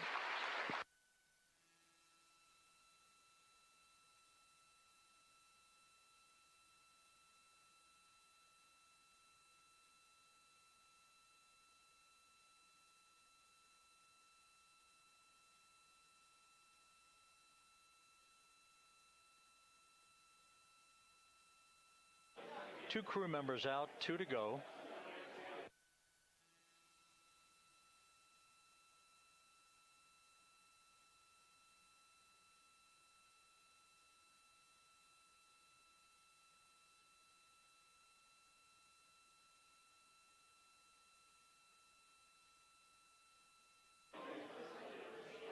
We're about 1 hour from sunset out in the Pacific. Everything continues to go well.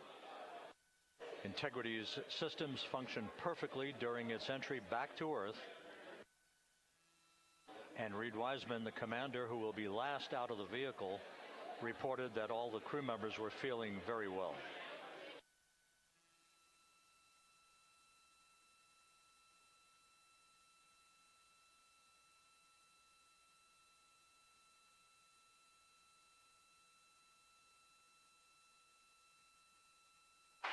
Crew member number 3 now out.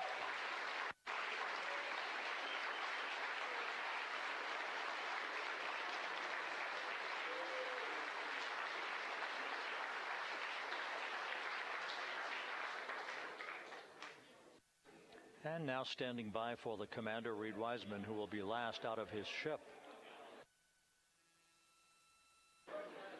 Bobbing in the Pacific under almost ideal conditions, Integrity spanned 694,000 miles during its journey from launch to splashdown.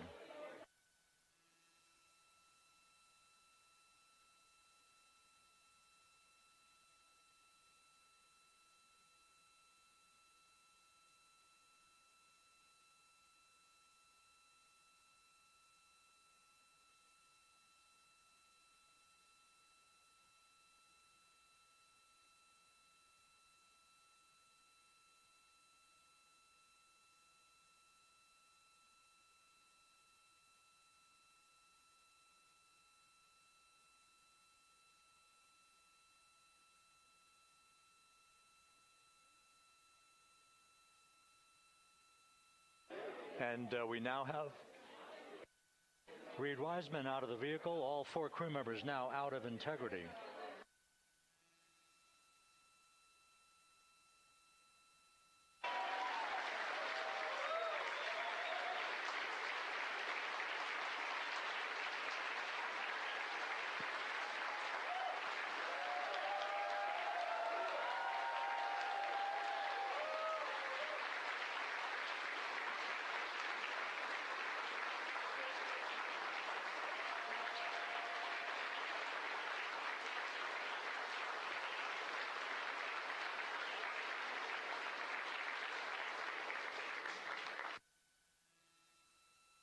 Once again, all 4 crew members now on the front porch, and the procedure to begin hoisting them up to these 2 Navy helicopters hovering overhead will begin shortly.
This is Mission Control Houston. The mission is over, but the melody lingers on as jubilation continues here in the flight control room. We should be expecting NASA's Associate Administrator, Amit Kshatriya, to be joining us shortly for a short interview while the recovery operations continue out in the Pacific. So we'll stand by for that. And then we'll turn it back over to Megan Cruz aboard the USS John P. Murtha.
This is Mission Control Houston here in the Artemis Flight Control Room. A number of flight controllers basking in the glory of the successful end of this mission that carried 4 astronauts around the moon on a lunar flyby, and the first test flight of Orion with crew members on board. Splashdown occurring an hour and 32 minutes ago after a flawless descent back into the Earth's atmosphere for the vehicle. Its 4 crew members in good shape, simply enjoying their time right now on the front porch, as it were, the inflatable raft alongside of their Integrity spacecraft. We're expecting Amit Kshatriya, the NASA Associate Administrator, to join us here momentarily for a brief interview before we turn it back over to Megan Cruz aboard the USS John P. Murtha, the recovery ship.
This is Mission Control Houston.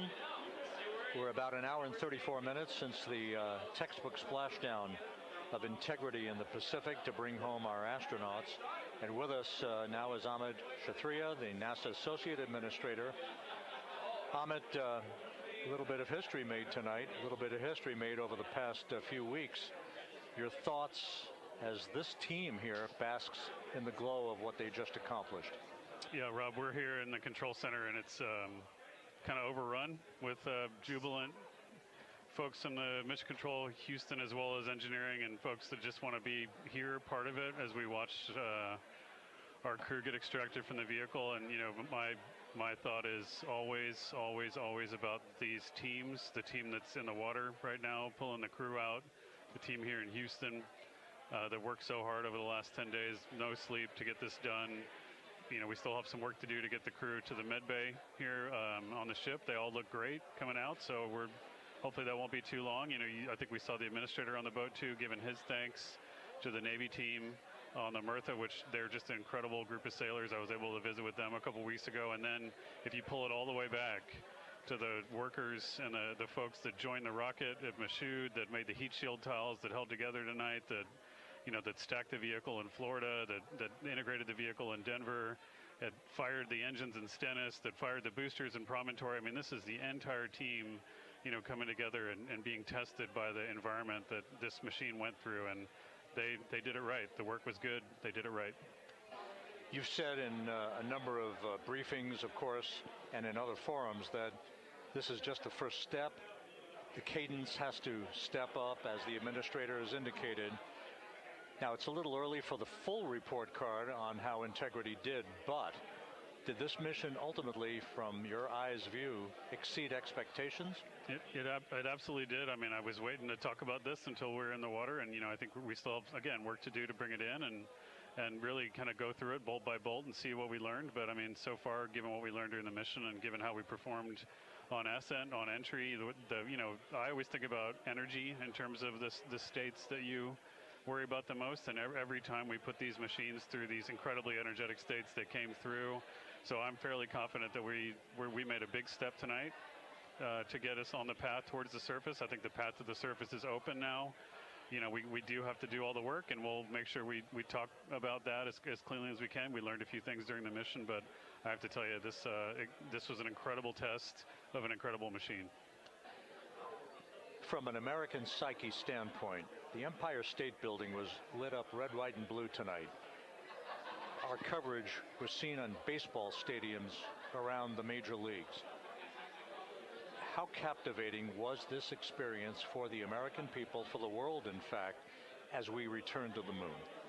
You know, I have not been able to watch a lot of the coverage as we've progressed through the mission. I will tell you, just, you know, from my witness in Florida before launch, and then seeing the people's faces here, and then, you know, reading where I can about how things are going. I think this has been a gift to the world from NASA. NASA has given the world a gift, proving to folks all over the place, especially young people, and that to me is what this is really about. Young people, when they see what we can do when we work together, when we have teams that collaborate, that, you know, it doesn't matter how hard the problems are, we can solve them. I'm hopeful that Artemis 2, as folks witness what we were able to do with this incredible crew, this incredible team that we've birthed into the world, scientists and engineers and artists that have been inspired by this. And even if they don't come work in the program, which separately they should come work in the program, because Lord knows we need the help, but even if they don't want to come work in the program, hopefully they grow up to recognize they can do amazing things when they work together and contribute to society and be good citizens and really change the way, you know, the challenges that are coming in the world are overcomable if we work together like this. And one final question. You know, flying to the moon, we did it. We've done it again this past week and a half or so. But the engineering that went behind the design of this mission and the precision, the pinpoint precision of this vehicle entering that entry corridor, it's almost mind-boggling. Yeah, it is incredible when you think about the energies involved and the uncertainties involved. That you know, when we inserted the vehicle into orbit, it was 99.2% down the middle. When we dropped the vehicle right on top of the fleet here, you know, our guys knew exactly where to go, but the guidance was perfect. You know, it's interesting. I've got this question a lot over the last few weeks about, you know, we did this before 53 years ago, and you know that. I think, I mean, it is a reasonable thing to contemplate, like what's gone on since then. And what I'd tell you is, you know, when we did Apollo, which again, the more we learn about what they did, the more magical it seems what they were able to accomplish given the technology and the learnings that they had. But when we did Apollo, the architects of Apollo, you know, Gilbert, Seaman, von Braun, Mueller, what they really, really wanted to do, you know, as they were contemplating what it meant to expand our range of action to the lunar surface, what they wanted to do was learn how to live and work in space for a long time. They wanted to do that first before they were confident they could expand their range of action to the moon. Now, of course, the politics of the time and the mission at the time was different, and so they had to go straight to the moon and bring people home. And then after that, the program kind of lost its momentum. But you know, after that, NASA kept moving along those paths, right? So we recognized during Apollo that reusability was going to be important. We spent a lot of money on those machines, and you know, we spent a lot of money on these machines here. Even though, but we recognized that reusability was important, which is why we built a winged space plane called Space Shuttle, and then we used that reusable machine to build a space station. And we learned for 25 years how to live and work in space, and have been able to develop technologies that can enable exploration. So really, what I think is now, 53 years later, we're at the point where the architects of Apollo would have been pleased that we're now ready to actually go back to the moon and go back to stay, because we've learned all the things we needed to learn. There's a lot of people pleased here tonight, and we really thank you for joining us. Amit Kshatriya, NASA's Associate Administrator, as we begin to hoist the crew onto the helicopters to head back to the recovery ship. Thank you very much, and congratulations, Amit.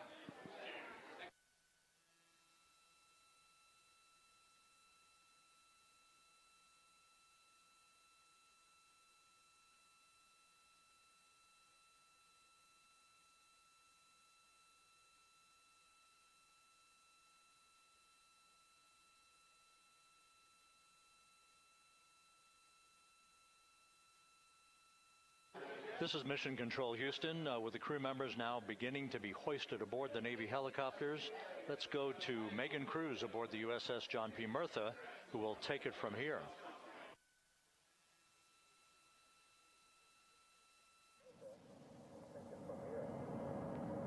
Hey, Rob, yeah, back on the bow of the ship here, we are seeing the helicopters circling Orion, the first one there, having just completed picking up the first astronaut. Helo 2 now, hovering just 40 feet above the front porch, lowering a recovery specialist out of the helicopter. That person will touch down in the front porch just there.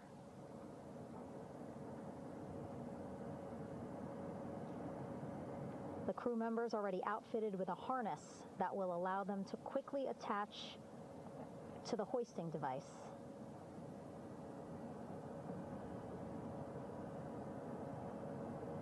Look at the power of those blades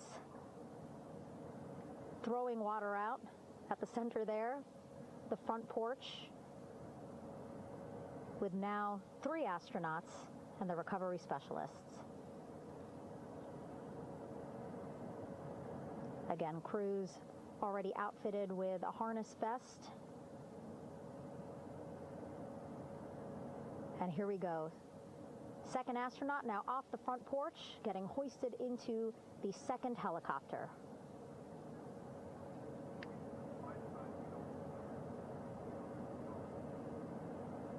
That helicopter will now hover just a distance away to give room for the first helicopter to come back and pick up the third astronaut.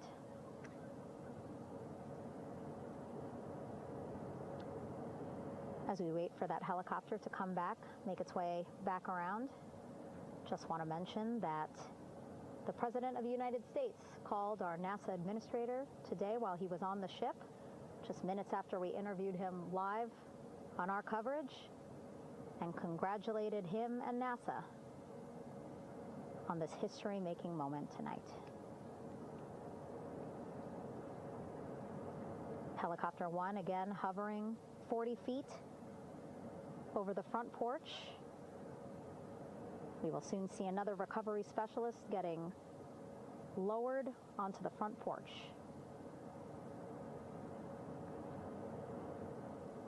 Wow, imagine sitting on that front porch, the wind, the water.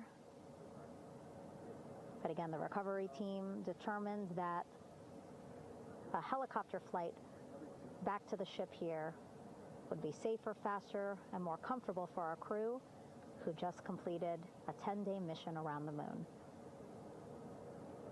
Third astronaut in the air, getting hoisted quickly back into the first helicopter now.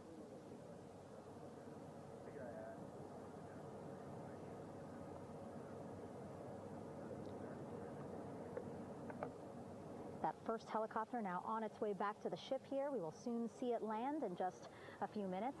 Again, all this action happening just 3,000 yards away from us, so a very quick flight back to the flight deck.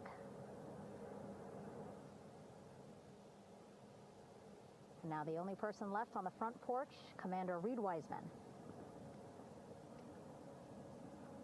That second helicopter now making its way back over to the front porch. Here it comes.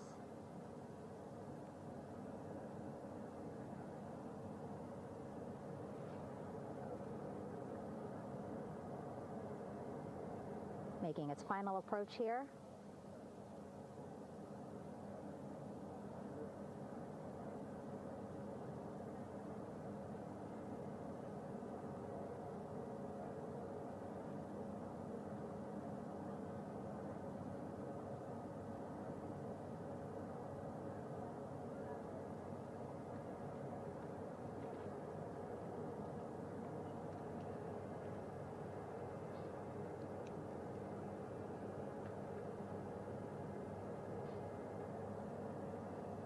The last astronaut, Commander Reed Wiseman,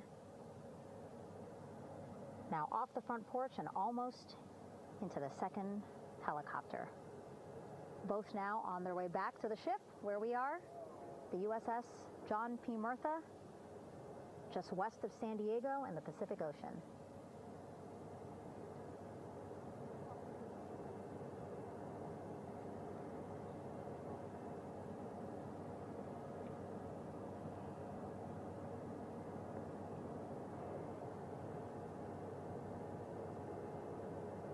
Exciting to see our 4 crew members minutes away from landing on the flight deck here on the recovery ship. 550 people on this ship, excited, ready, anxious, looking forward to welcoming this crew aboard.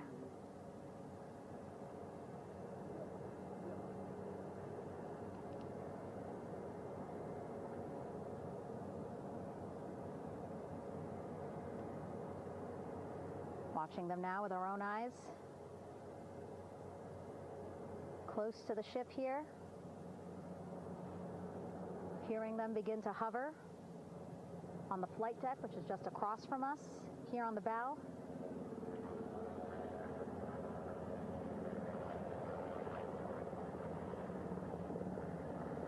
The first helicopter coming in.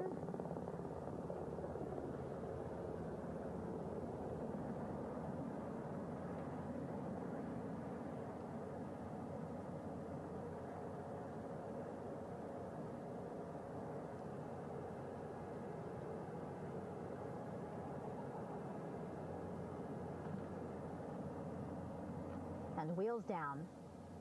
Wheels down of the first helicopter carrying 2 of our Artemis II crew. Pilot Victor Glover and mission specialist Christina Cook.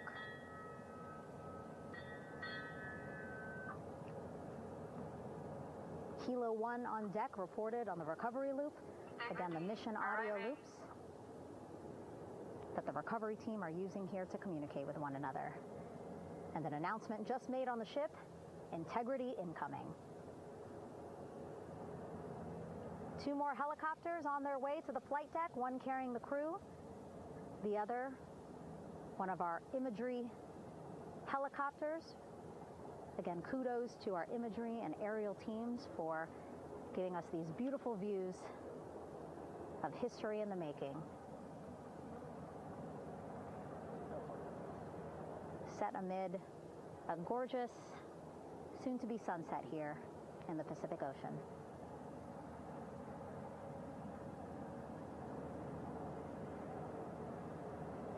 Second helicopter.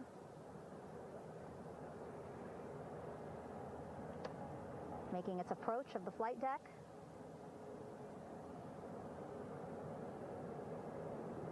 Plenty of people here on the bow with their cell phones out, filming this moment.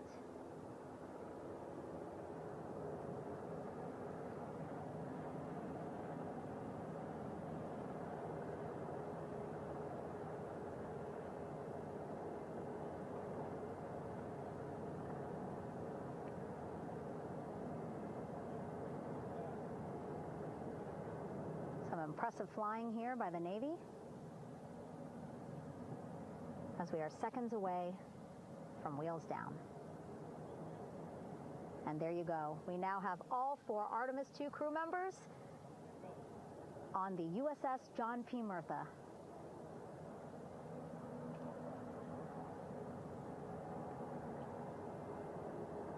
I'm sure they're happy to be out of the water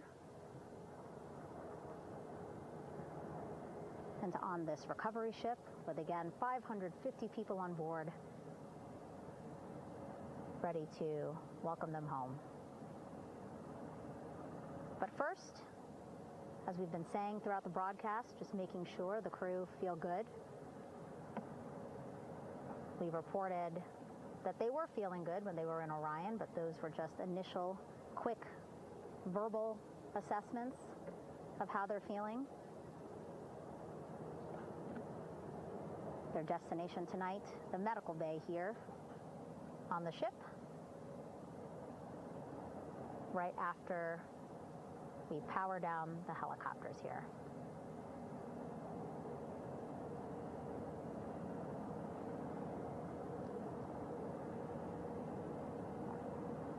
The team on the flight deck working quickly but methodically.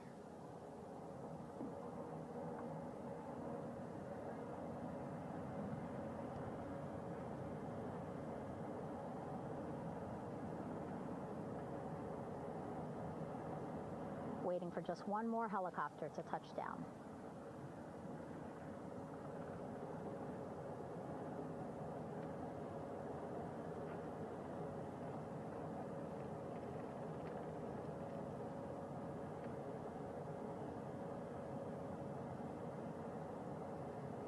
Very limited personnel here on the flight deck. Restricted maneuver doctrine is in effect.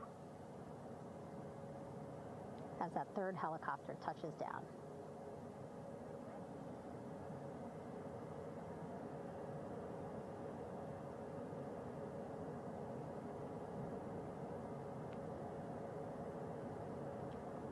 The ship is at flight quarters. Stand clear of waiter decks, ACO frame 095, where no cover stop signs, thrown articles over the side, hold all trash and garbage on station. Flight quarters. While just a few folks on the flight deck itself, there are plenty more on some upper decks. I see in some of our views a very packed crowd overhead. Announcements being made over the ship's loudspeaker system, reminding folks to stay clear of operational areas like the flight deck, so that teams can work quickly to get the crew off of the helicopters and into the medical bay.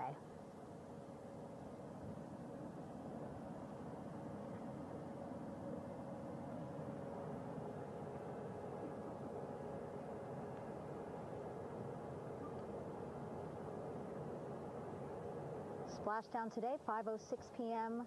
Pacific time. We are within 2 hours of that splashdown time, and already we have all 4 crew members on the flight deck of the USS John P. Murtha.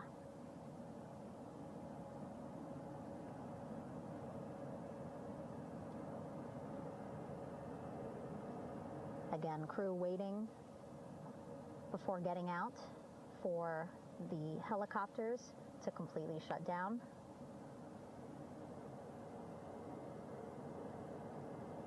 Safety, of course, very important to NASA and the U.S. military.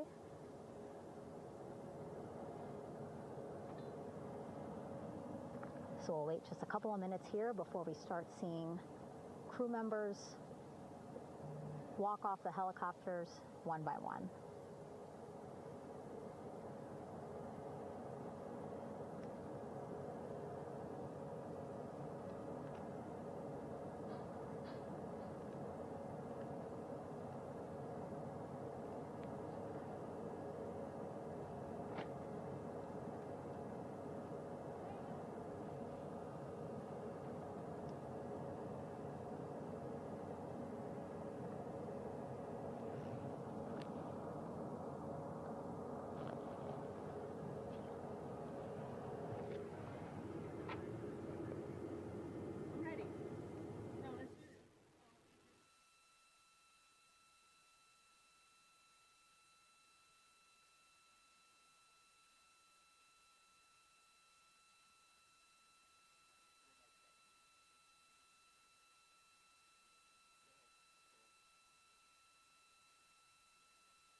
All right, and now here we see pilot Victor Glover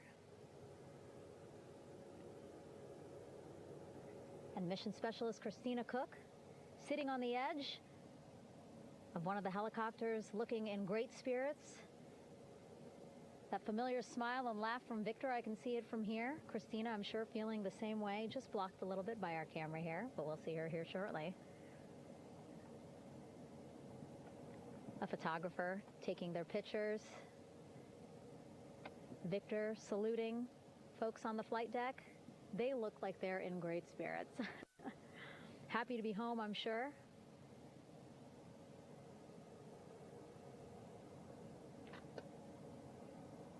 If you're sitting at home, I hope you too are wondering, what would you want to ask them if you got a chance to talk to them? Because that is what I'm thinking about. Getting the opportunity to talk to or ask questions of these 4 astronauts who just made history as the first crew to return to the moon since 1972.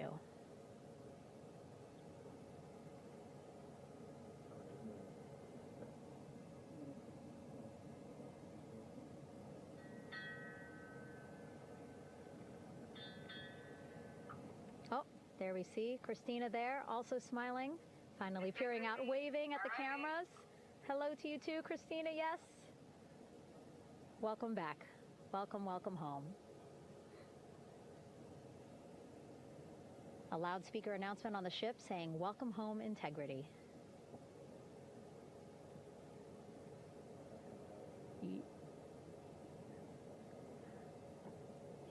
Victor in great spirits.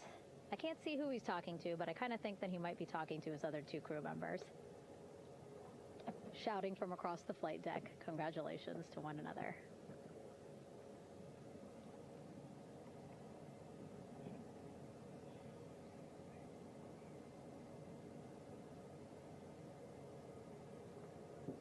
And so now we see some Navy personnel walking up to the helicopter.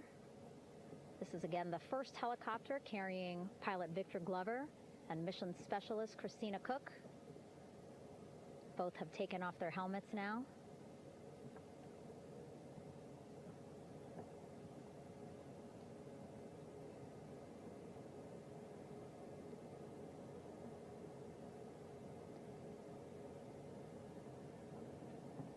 Some pictures, video to catalog this historic moment.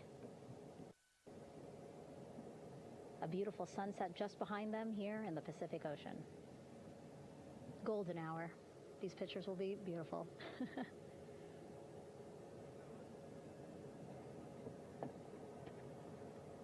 Now we see NASA Administrator Jared Isaacman. He is on the flight deck, as well as Flight Surgeon Rick Schuring walking over to Victor and Christina first. We saw the administrator walk over to the other helicopter, which is carrying Commander Reed Weissman and Mission Specialist Jeremy Hansen. We heard from Rick earlier in the broadcast. Again, he said he's going to be out there on the flight deck to do another initial assessment of the crew, ask them how they're feeling, anything bothering them. But again, from what I'm seeing, they look like they're in great spirits and feeling pretty good for folks who just traveled 695,000 miles from Florida to the moon and now here to the Pacific Ocean.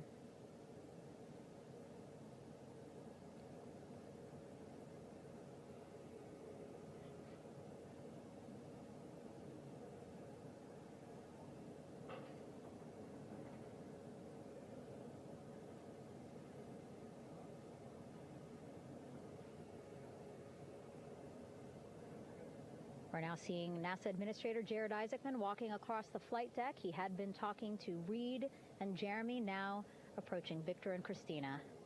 A hug from Victor, a hug from Christina. What a moment that we're getting to experience together.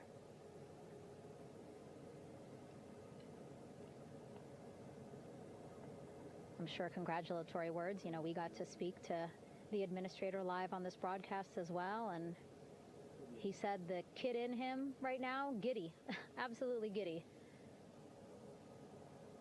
at what we were able to accomplish today. Returning them home safely and in good spirits after a 10-day mission around the moon. And here we go.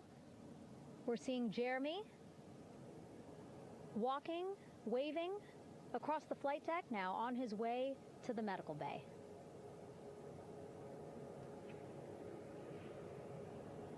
It's a short walk, less than a minute. Again, that's why the recovery team decided to use helicopters to get them on the flight deck for that short walk to medical bay. And now on the flight deck, we see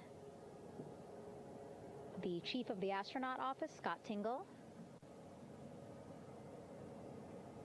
Rick Schuring switching places. He's going over to the other helicopter. Big hugs from Victor, Christina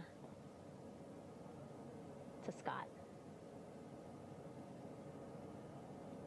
Again, a gorgeous sunset setting the stage for this recovery tonight.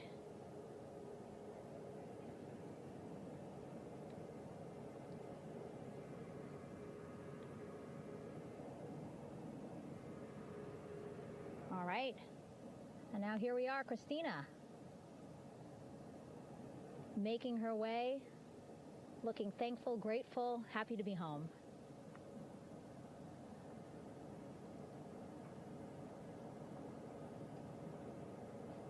You can see she's looking up. Again, lots of people, just a few levels up off the flight deck, welcoming her home.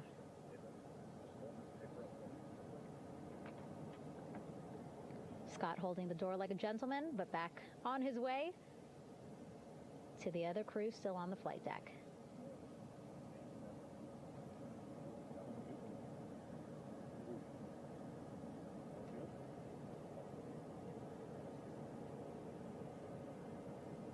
So still on the flight deck, Victor Glover and Reed Weissman.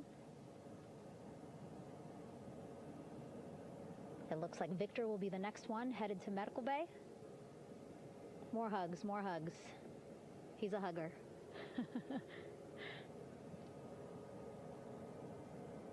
Victor looking good as he walks across the flight deck. NASA Administrator applauding. Victor applauding for all the folks on the ship with him who played a role in their safe return today.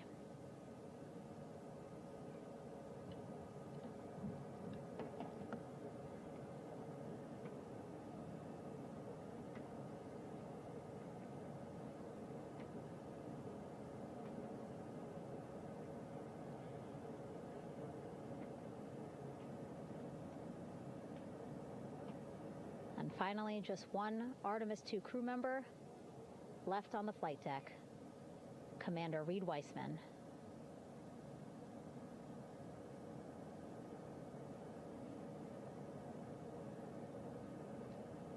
Applause from the group there on the flight deck, I'm sure, as well as on the level just above them, packed with people. Reed looking good as he takes his steps towards the medical bay.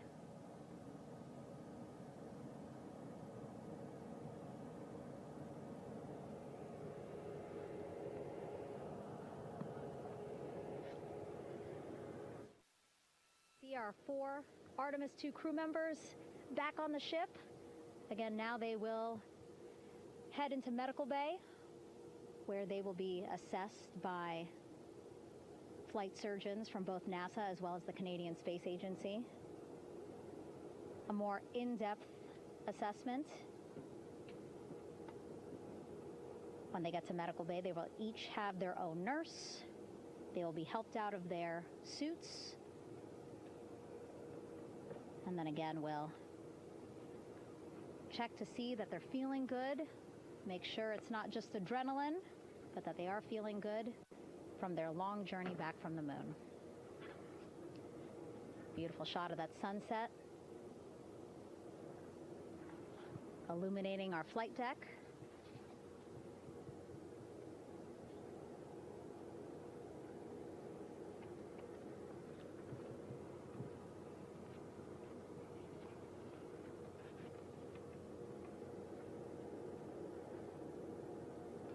All right, and now with our astronauts safely on board, I want to welcome on Artemis Recovery Director Lily Villarreal.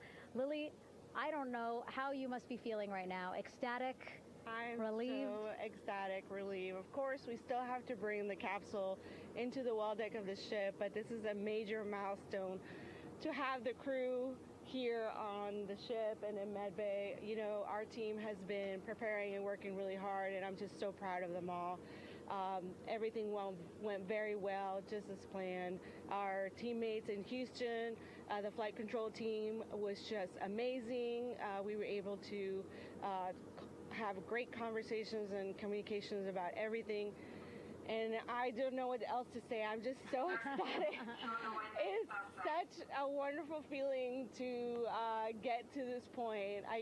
Again, we still have to get the capsule, but this is huge for all of us in landing recovery, and I couldn't do this without my team, and of course the full support of the U.S. military. There's going to be lots of, you know, high fives when we get the capsule back in, and I'm so happy that the crew's doing well, Ryan's doing well, and you know, thank you for, you know, for everybody watching. Yeah, it was great to watch the crew come back to the ship with you. How were you feeling when you were seeing them looking so happy to be home and feeling really good? You know, the funny thing is that we had video of them from inside the Orion vehicle.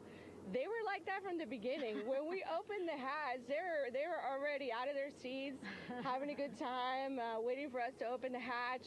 And they opened the hatch, and of course we did the first medical assessment. Everybody was doing very well, and they were just having such a great time with the medical team that was inside the capsule. I think they were all taking selfies with you know, the phones that they have, probably talking about what they saw, and it was just smiles all around. They were having such a great time.